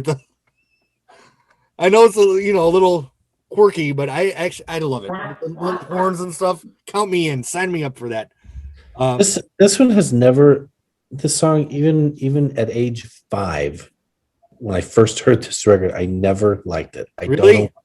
I've never liked any covers. This is one actually that I skipped, and I know that that's sacrilege, but it's okay. I liked Cher's version. Cher did a version? Yeah, she said it with the whole cartoon and everything on the show. Oh, yeah. In fact, they had 2 versions. They had 2 versions of the cartoon. The first time it aired, Cher ostensibly sits up in bed and she's topless and you see her breasts. Oh. Well, the next time they showed it, that scene was redone. I used to have a copy of it. I can't find it anymore. Did Cher sing the Saskatoon? I think my ex-wife took it. To tell you the truth. It was Sonny and Cher, I think. It wasn't both of them. I think so. Yeah. I don't. There was a male and a female figure. I know. I don't remember much of Sonny in the video and the cartoon. I don't remember much of Sonny in the cartoon. But I think that was there during the whole David Geffen period. Maybe. Okay. Oh. Les, did you ever fun in the ballet too? Someone who does like this song is Joni. This is her most performed song in her career. So, and an interesting point is 3 of her top 4 most performed songs are on this album. Really? I was looking around last night, and I seem to remember some interview or something with her where she's jokingly kind of saying something about another composer, and your most popular song, your most performed song is this piece of shit. She says something like that, and she's referring to Big Yellow Taxi, and I could not find it last night. I've heard her refer to this though as a sturdy ditty, that she actually likes. It's a good sturdy ditty. It's made her a very wealthy woman. Yeah. No doubt about it. Yeah. It's put her into the English language vernacular, or whatever you want to call it. I mean, it's been done around. It's been done around 500 times. For a long time, it was her number 2 most covered song after Both Sides Now. That has since been eclipsed by River in the last 5-6 year period. But still, it's been done. It's been done a bunch, like Jeremy said. Counting Crows did it. And what's funny about that, nice little trivia, was that when their version first came out on Hard Candy, it was a hidden track. Oh, it had no Vanessa Carlton. I remember that. Yeah, it was a hidden track. I bought Hard Candy. I was a Counting Crows fan, and I always knew that they put a hidden track at the end of the CD. So I was at work, had bought the CD that day, put the CD in the player. I'm working, and it's like, okay, get to the last song, listen to the run out. What's the hidden track going to be? And all of a sudden, holy crap, it's Big Yellow Taxi. They're singing a Joni Mitchell song. I knew that Adam Duritz was a huge Joni Mitchell fan, but here it is, boom, boom, boom, boom, boom, boom, boom, that thing. So there was no Vanessa Carlton. It was just the Counting Crows doing that song. So they re-released Hard Candy with Big Yellow Taxi as a listed track because it went on to become Counting Crows' biggest hit. Huh. Well, when I saw her, has to be a slap in the face to have written a bunch of good songs, but your biggest hit is a Joni Mitchell cover. Yeah. I'm sure Adam Duras didn't mind that, and it was used in a film when they put the Vanessa Carlton version on there. Of course, you said Amy Grant did it. Billy Joe Armstrong from Green Day. His band former to Green Day was a band called Pinhead Gunpowder, and they did a punk rock version of Big Yellow Taxi that really ratcheted it up a bit. And Green Day would actually go on to do Big Yellow Taxi several times on some of their live shows spontaneously. when I first saw her, and I had waited something like almost 25 years, I saw her in 1998 at the Gorge Amphitheater with Bob Dylan and Van Morrison. Mm-hmm. And the unfortunate thing about that was that most of this audience had come to see either Bob Dylan or Van Morrison or both, and they didn't really care that much, which is just tragic and heartbreaking, about Joni Mitchell. So they were getting up and down and talking and making me crazy, wanting to get up and smack some heads together. But anyway, at some point she addressed the issue of the older songs. She says, here's one that you might know, and she did Big Yellow Taxi. She was with Larry Klein and Greg Lee's on pedal steel and Ryan Blade on drums. Then it was a wonderful ensemble. I mean, I saw that show in Madison Square Garden. I sat right behind Meryl Streep. Oh, you did? I made her deaf with screaming. Oh. I am embarrassed to this day. Now, Sue's got her hand up, but before Sue talks, I do want to say I can do without the Bob Dylan verse. Yeah, that version's terrible. And I can do without, he took my old man again. Like, I feel like we don't need it again. And Bob covered it, didn't he? Yeah, Bob I think he did. this. Yeah. I do love in the Painting with Words and Music where she pays a tribute to Ice Cube's verse from the Janet Jackson "Got Till It's Gone" song. So I thought that was really cute how it kind of did a full circle. So I just had to put that out there. Sue. Yeah, I have a love-hate relationship with Big Yellow Taxi, mostly because it's burnt out, basically. Mm-hmm. And the millennials took it over, and I feel like it's the millennials' stairway to heaven. Yeah. It's like, any type of YouTube cover, there's a lot of YouTube covers of Big Yellow Taxi. And when we've done many Ithaca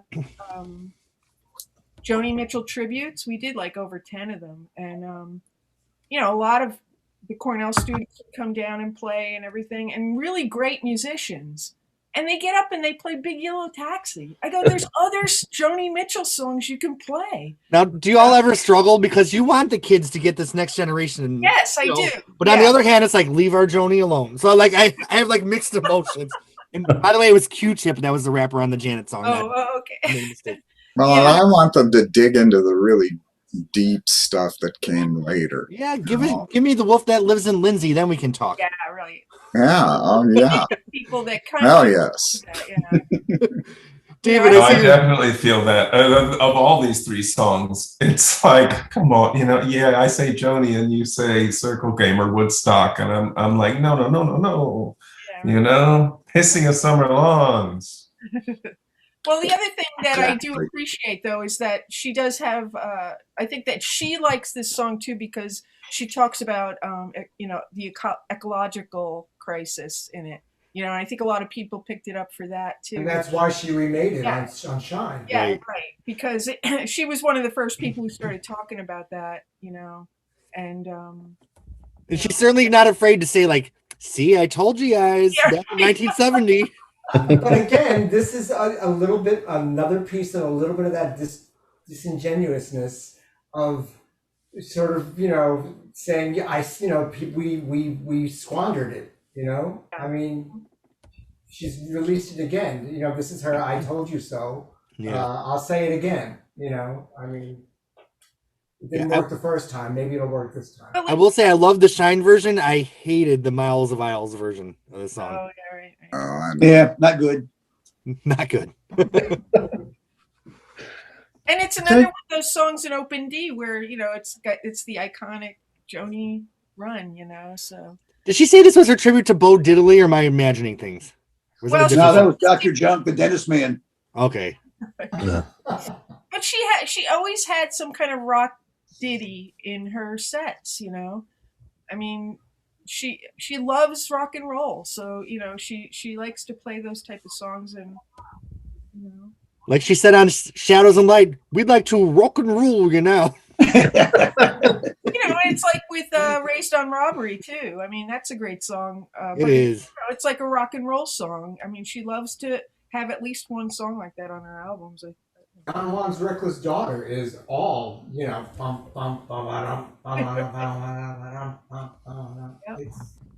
It's funny. I was going to mention this, and you just reminded me.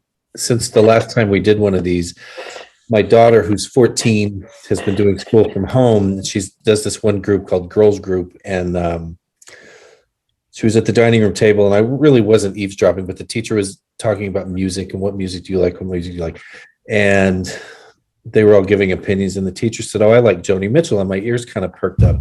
Now, when I put on Joni Mitchell in the car, my daughter groans and rolls her eyes and hates it, and she said, "Oh, I like Joni Mitchell too." And okay. And the teacher said, "Well, what ones do you know?" And she said, "Oh, you know, Don Juan's Reckless Daughter and Wild Things Run Fast." And I was like, "Holy shit, she's paying attention." It was so funny. Good job, Dad. That is so cool. Well, and of course, it's worth noting that Big Yellow Taxi was the single from this album.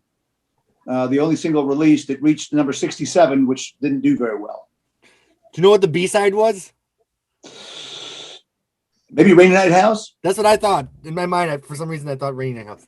All right. In Japan, they released The Circle Game as a single with the B-side Woodstock.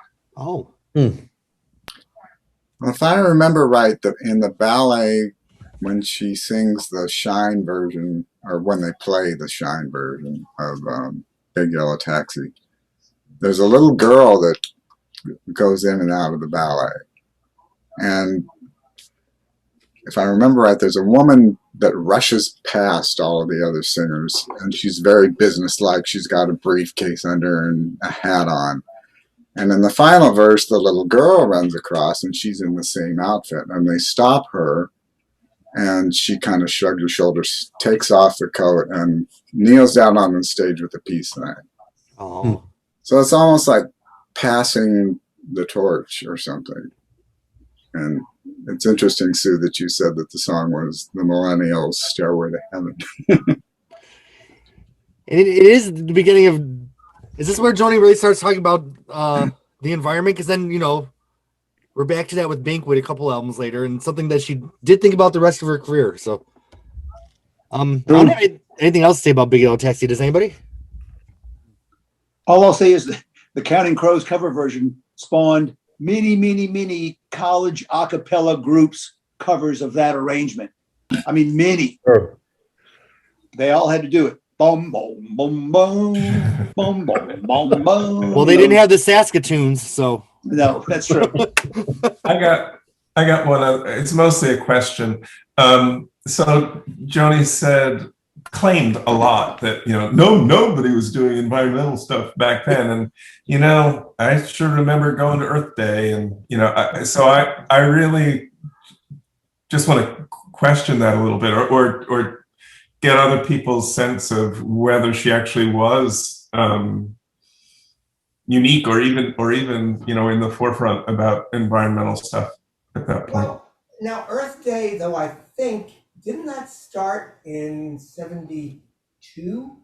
I think one, but or 70. Yeah, I'll go with less with 70. I was in high school, or, you know, 10th grade maybe, so that would make it 70. Right. All right. Well, that would fit her chronology then of being on the vanguard.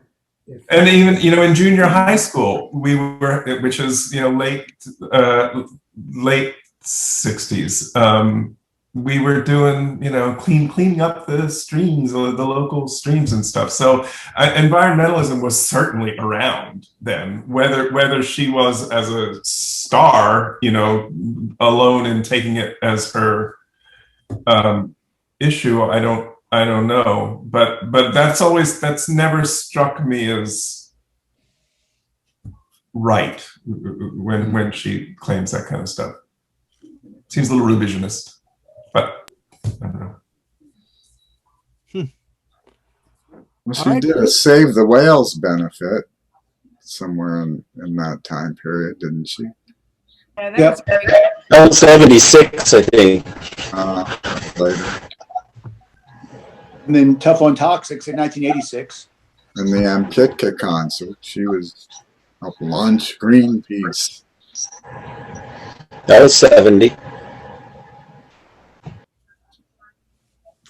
All right. Shine is where she really hit it. Yeah. Definitely wasn't the first one for sure, but yeah. All right. Well, moving on to revising history. Let's talk about Woodstock. It became a hit with Crosby, Stills, and Nash. Joni Mitchell's official album version is probably one of the most unorthodox renditions of this song. But I actually love the electric piano.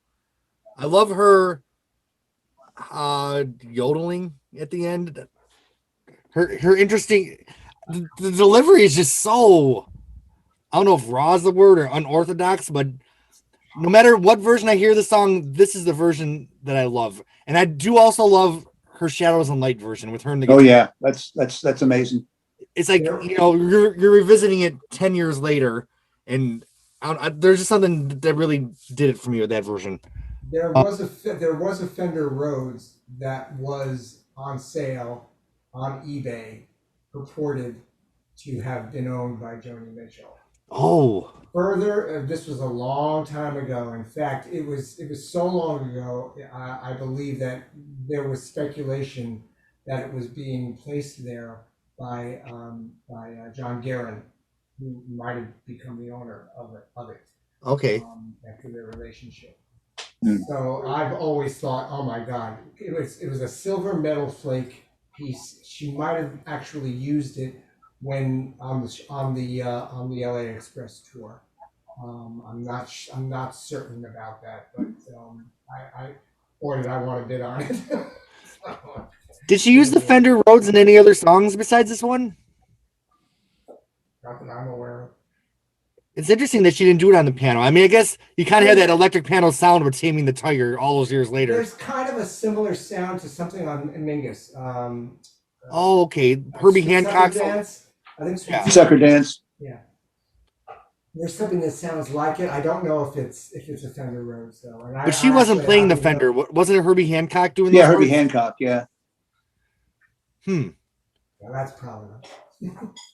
I don't even know how to dig into this song. There's so much to say. How do you all feel about this version compared to all the other ones? Do you like the way she did it on the album? I had to grow to it.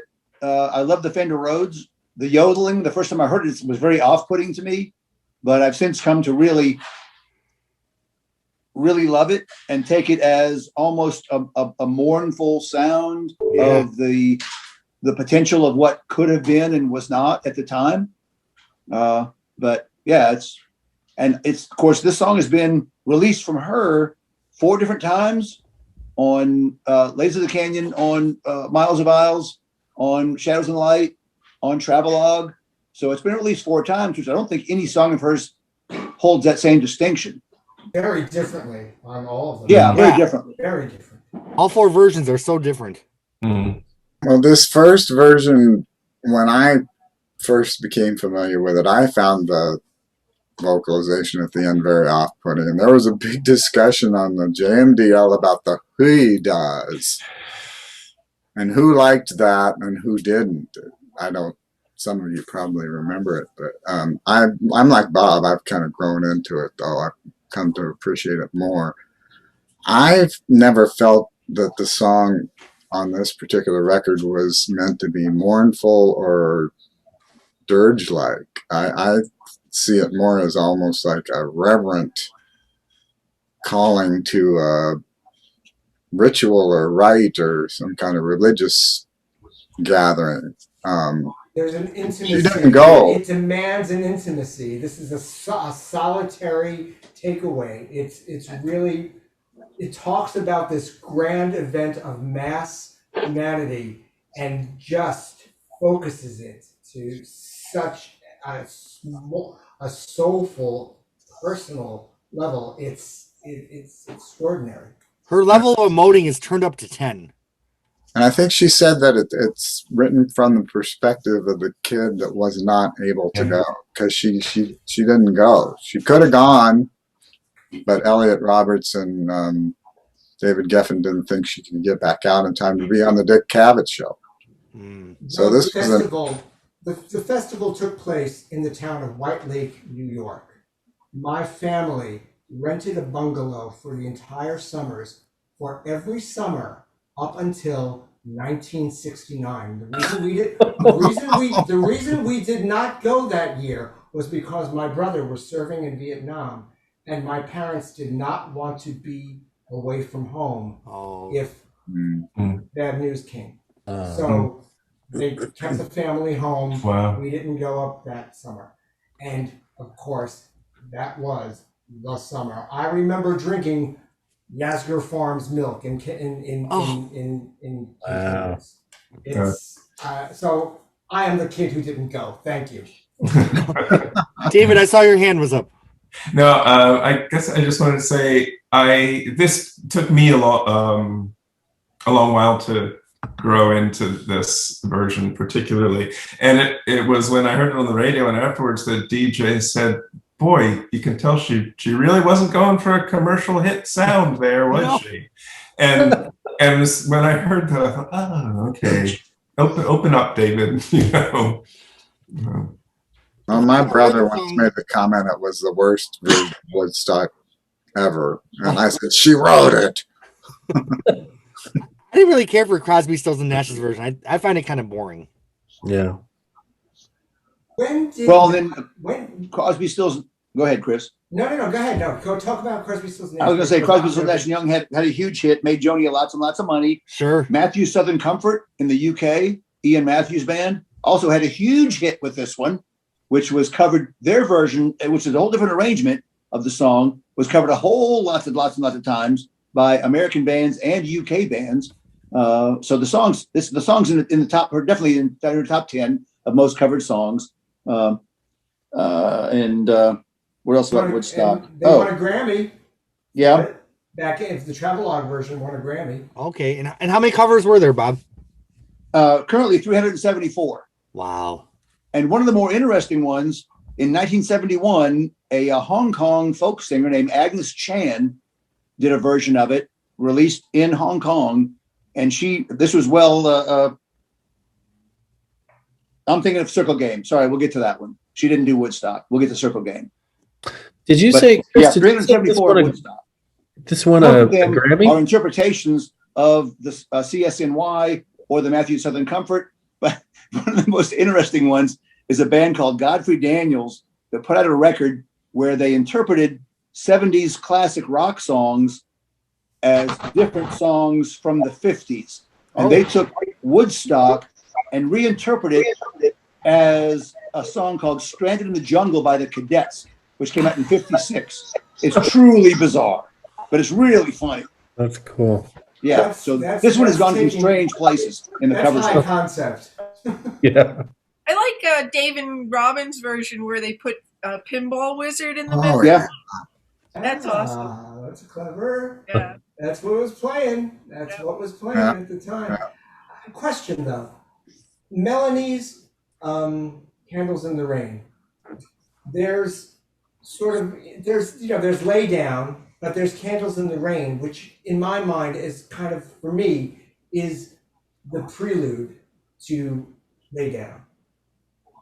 If you ever get a chance, try to put them together, because one leads into Candles in the Rain leads into Lay Down brilliantly, and it actually gives me the vibe of what Joni does on Woodstock.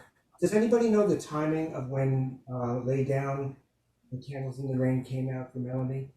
Right? I'm just trying to figure out where that fell in relation to Joni's treatment of Woodstock. Because, I don't know. Candles in the Rain. Wasn't Melanie at Woodstock? Well, wasn't Candles in the Rain about Woodstock, I thought? He was at Back to the Garden in '98 with Joni. She was there? Uh-huh. Yeah, Melanie and Donovan were there. Wow. It was really a great concert. Yeah.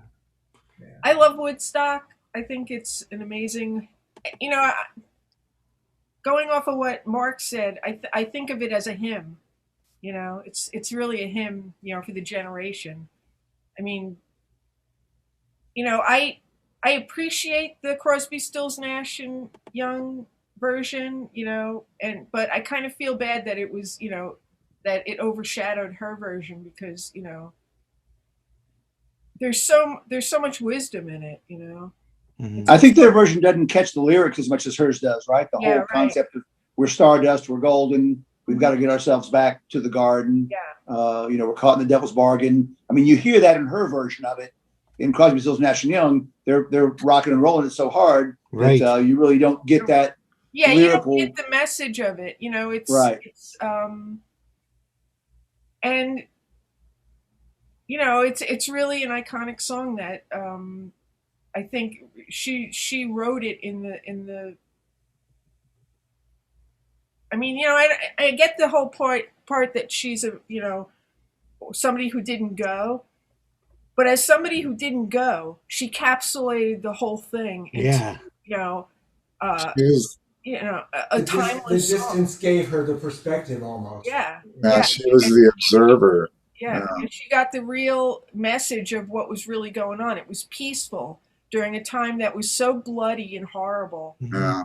We've gone through this horrible period of time over the last couple of years, and every time I was watching the news during certain points in it, they would talk about 1968 and what was going on then. Is this as bad as 1968? Well, Woodstock was 69, and it almost came into this whole idea that, maybe there's some hope, that the younger generation will change all this evil, murder and war and everything, So, Yeah.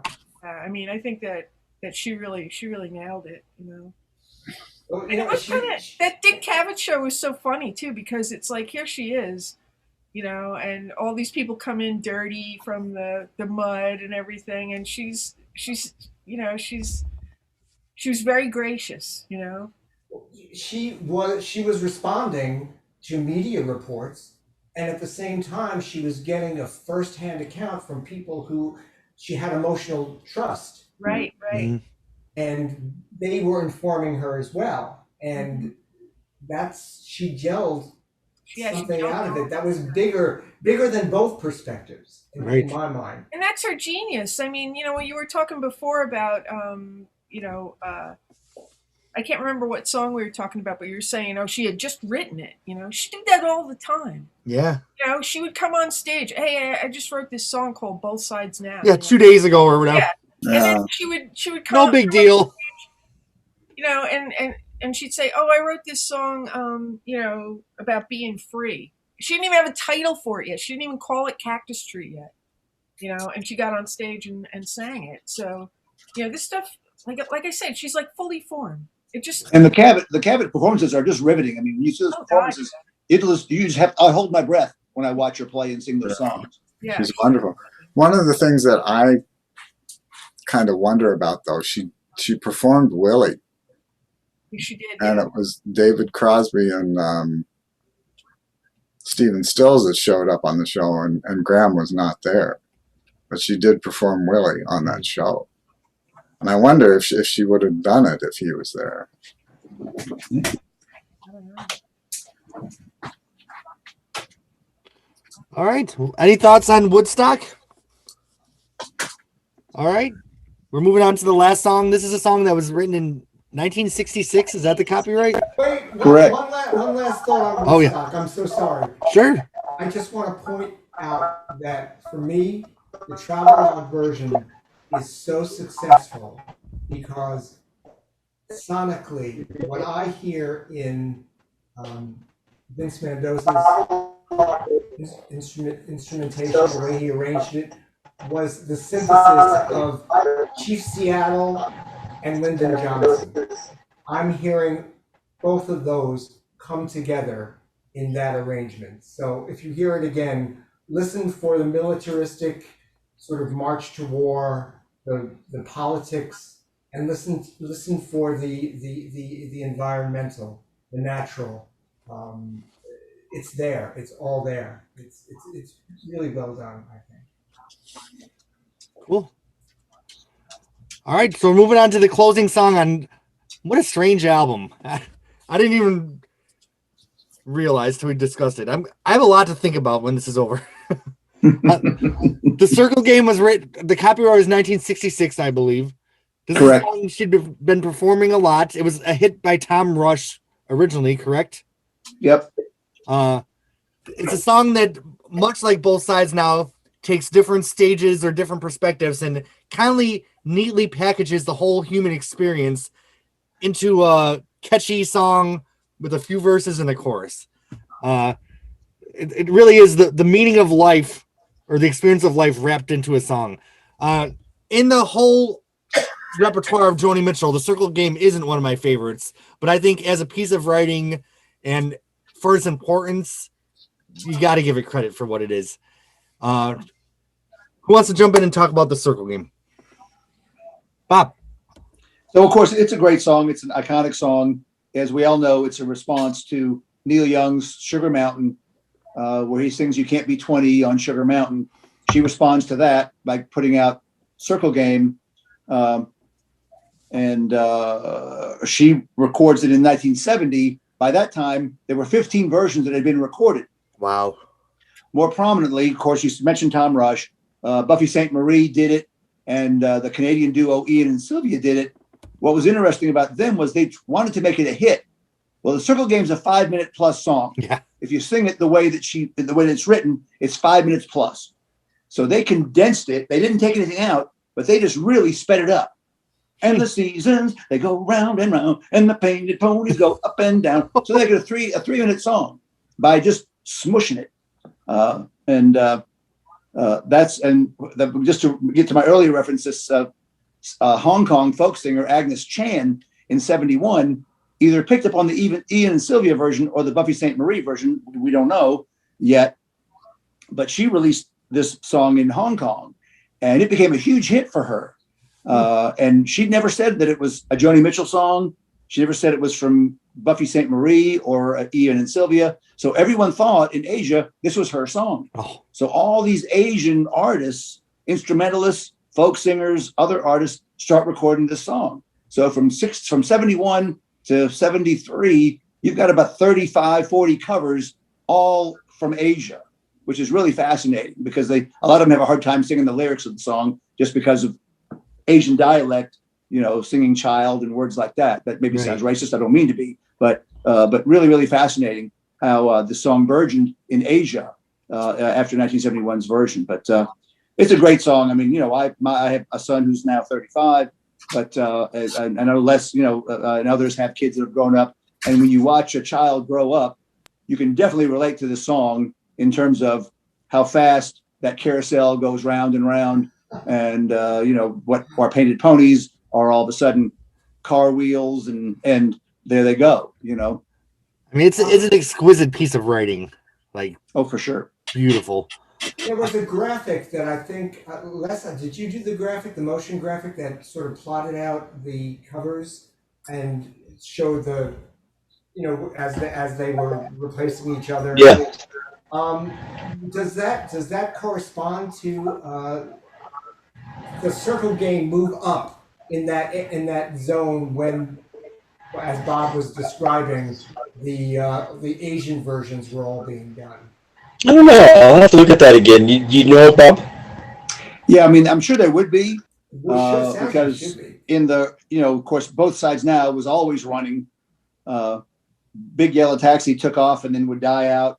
Amy Grant did it, so it popped back up. Counting Crows did it, so it popped back up. Circle games always kind of been done. Matter of fact, I got a version today from a live version I've been looking for over 20 years. I finally found the CD by a Thyssen O'Connor, a live CD from 1997. So it's a very, very popular song. Of course, Joni was like, the more out-of-tune voices, the better. I think she meant it to be a sing-along, and you can. She wanted to write sing-along songs, and this is one that can actually be sung along to. I've sung it before. Sung at my son's high school, and as soon as you start singing it, you can see people. Oh yeah, I love that song. You just see it in their faces that they all know the song. They all love it. They all relate to it. With watching their kids grow up. There's a really nice sing along on the archives, isn't there? Almost every time on the archives set where she performs a song, she invites the audience to join in.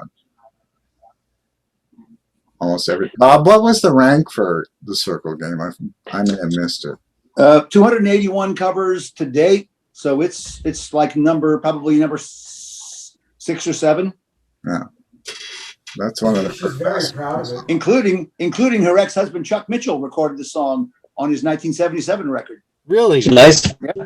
Does that mean it's published by Gandalf? Then? Yeah, I think so.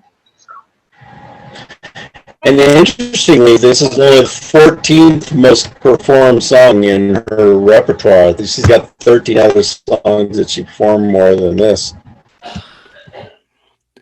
It's interesting because, like you said, the 7th most cover song. There's only been 200 something versions, and it's all the way number 7 on the list. Can you imagine having that kind of legacy? But she deserves every single note of it, in my opinion. Does anyone else have any thoughts on the Circle game? This is one of those songs that's so beautiful. I feel like it just kind of speaks for itself. Can't imagine a world without it. That's another one where I wonder if she's thinking of Lauren when she sings about yesterday a child came out to wonder. And she's thinking about the different stages of her child's life that she's missing.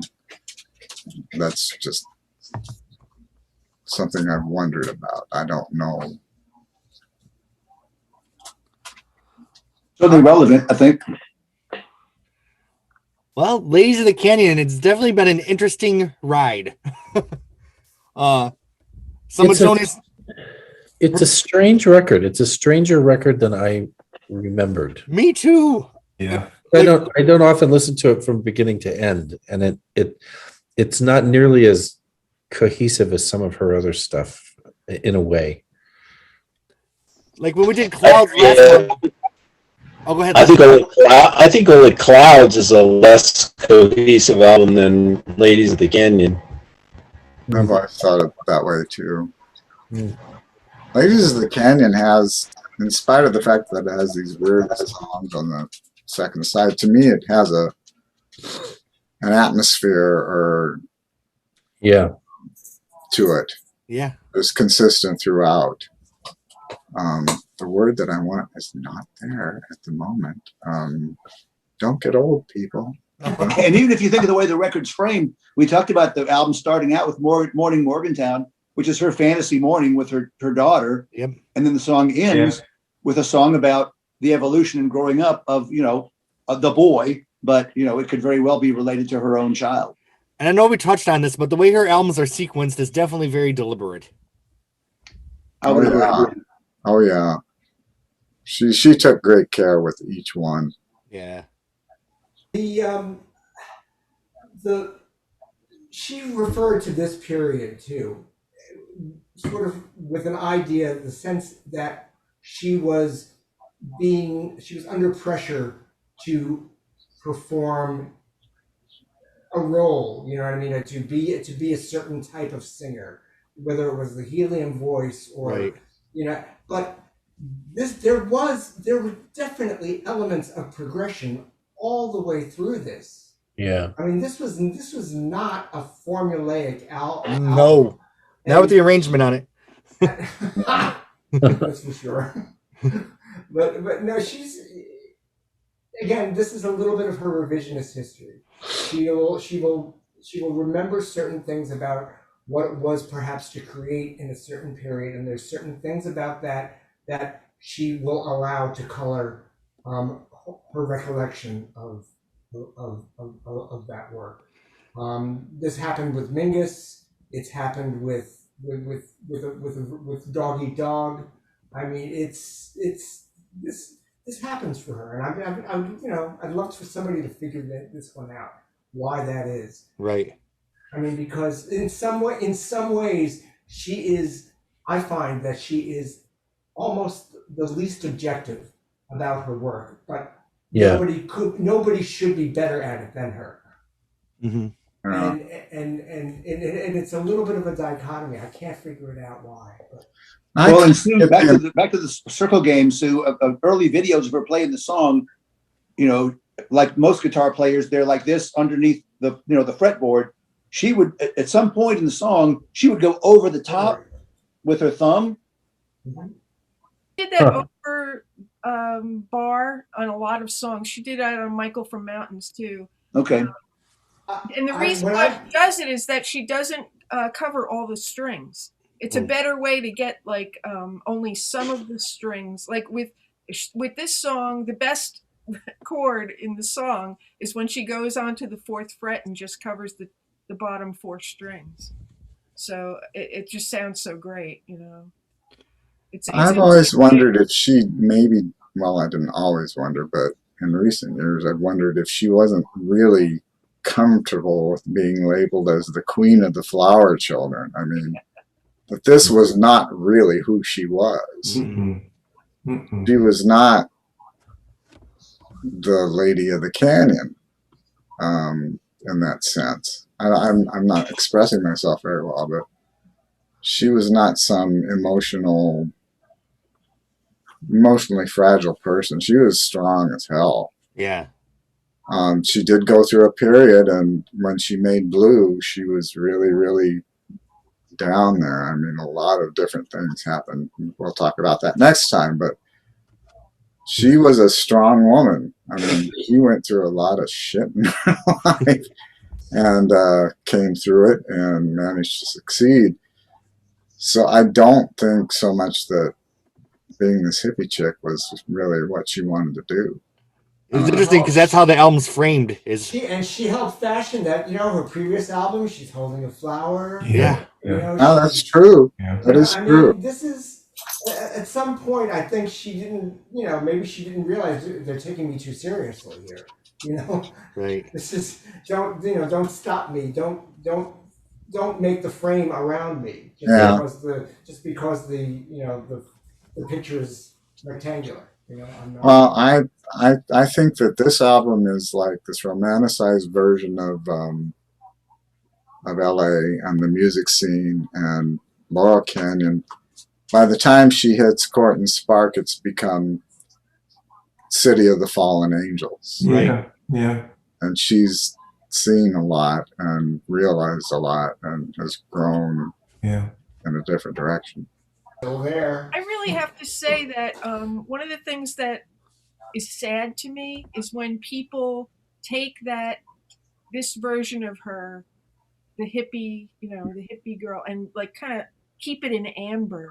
So don't listen to any of the other music. Yeah. There's so many people like that who just love that era of her music, and I just feel like it's such a she was never going to stay the same. So much, I feel like those people have attended every single open mic that I've hosted.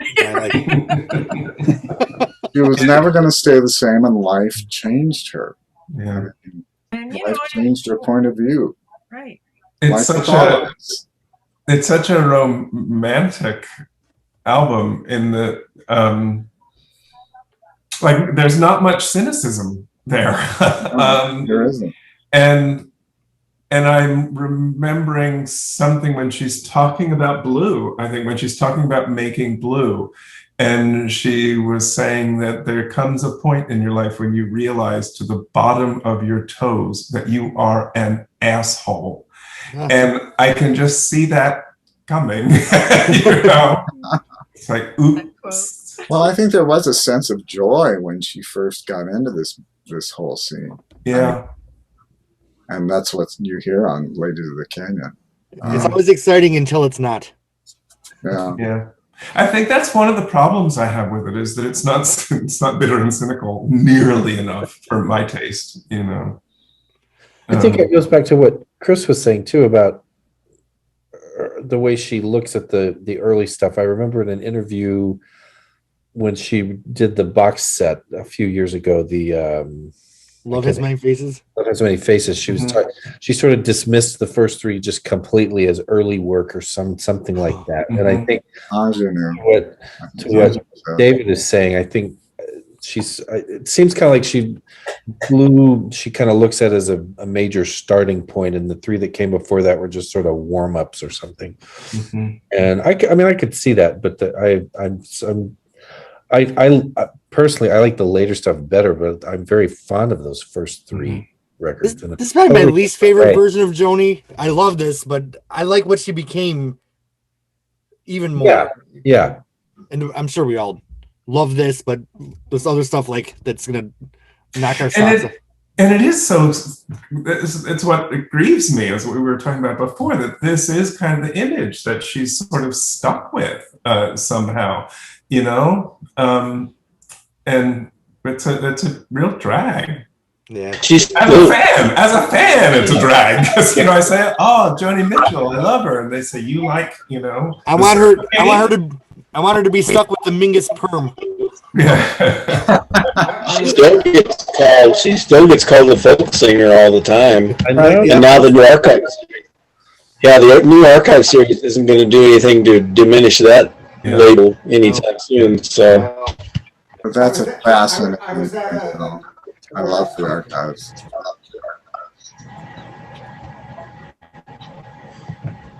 All right. Well, do we have any final thoughts on this album? There's one thing I think we should talk about really quick. My meeting's gonna cut off in a few minutes, so I want to get everything in. We didn't talk about the cover at all. Do y'all like the album cover? It's beautiful. It's beautiful. That's one of my favorites. And where have I seen that album cover before? Recently. Yeah. Inked. It was somewhere in Ruben's arms. Hello. yeah. By the way, Yeah. Wait, I'm gonna spotlight this video. I love it. Oh, there we go. Yeah. the color of the VW Bug, by the way, is actually the color that her Mercedes-Benz was painted. She bought herself a 280 SL in, I believe the color was Horizon Blue, that she called Bluebird. And unfortunately, it was stolen. Oh, that one. I've heard that story. Mm-hmm. She did 3 or 4 versions of that painting. They're on the website, and the dress is different. There's 4 different styles of the dress. The outline is all the same, but whatever she has in the dress or the skirt is all different. There's 4 different versions of it. I have seen that on the website. I'd forgotten about that. That's interesting. I hope they put those 4 versions in the next box set. For this Yes. That would be a really nice piece. It would be neat. All right. Well, before we wrap up, we're going to get a special treat here from our friend Sue. Who, it's become a tradition to end the podcast with Sue doing a song from the album we're talking about. I just want to say how much fun this is to me. This is just a highlight. How are we going to wait another month before we talk about Blue? I don't know. Well, I just want to say that I don't want to disappoint Chris, but I'm not going to play The Priest because it's late. But I am going to play Ladies of the Canyon. All right. Set up here.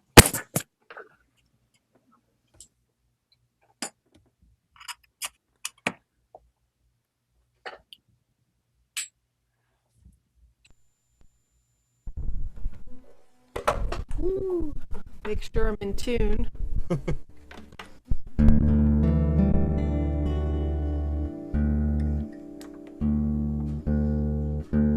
I love your setup, Sue. It sounds really good. I know. Thank you, Pause. I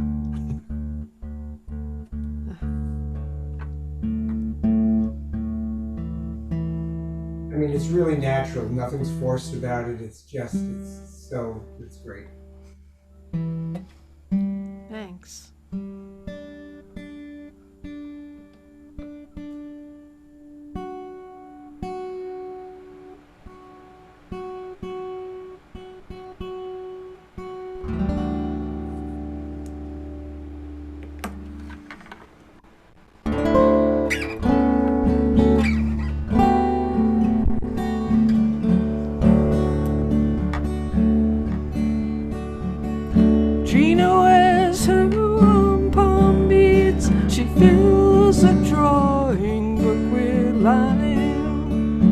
sowing lace on widow's weeds and filigree on leaf and vine.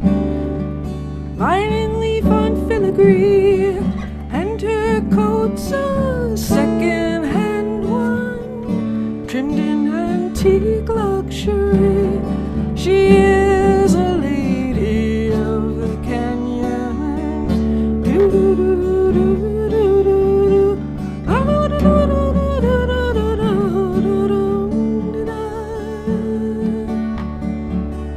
Annie sits you down to eat.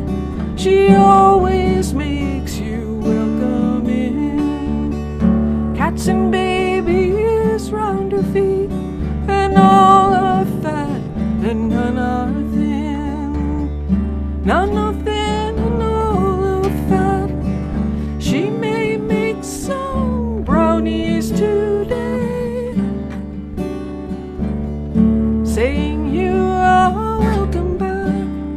She is another canyon lady. Do-do-do-do-do-do-do.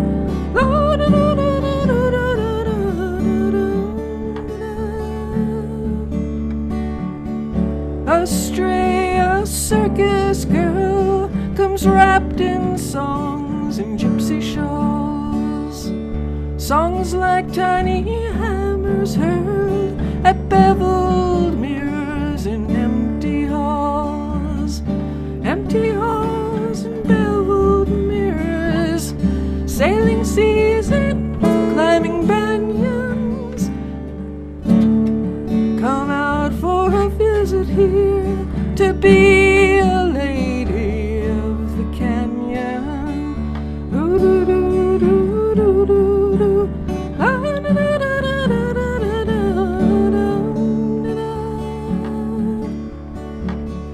Trina takes her paints and her threads, and she weaves a pattern all her own. Annie bakes her cakes and her breads, and she gathers flowers for her home. For her home she gathers flowers, and a stray, a dear companion, colors up the sunshine hours, pouring music down the canyon. Do-do-do-do-do-do-do. We are the ladies of the canyon.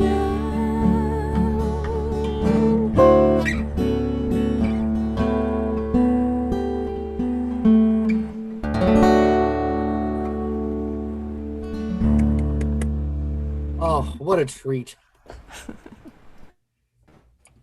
It's interesting hearing these songs. I don't know how to say this out loud, but there's a time in your life when those songs have impacted you the most, and hearing them makes you miss the version of you that you were when those songs meant Oh, the I most of your love life. that. Yeah. That's how I feel too. Isn't that Yeah. great? So there's a 1993 version of myself out there somewhere that, I'll always miss. So That's I'm gonna, beautiful, Sue. yeah. Oh, Yeah. all right. I'm gonna pause the recording. We can still chat for a minute after I pause it. But thank you all so much for spending time out of your lives to talk about the music of Joni Mitchell. This has been such a treat and so wonderful. Subscribe to the YouTube channel Phonogenics 101, and we will be back next month to talk about Blue. See you all next time.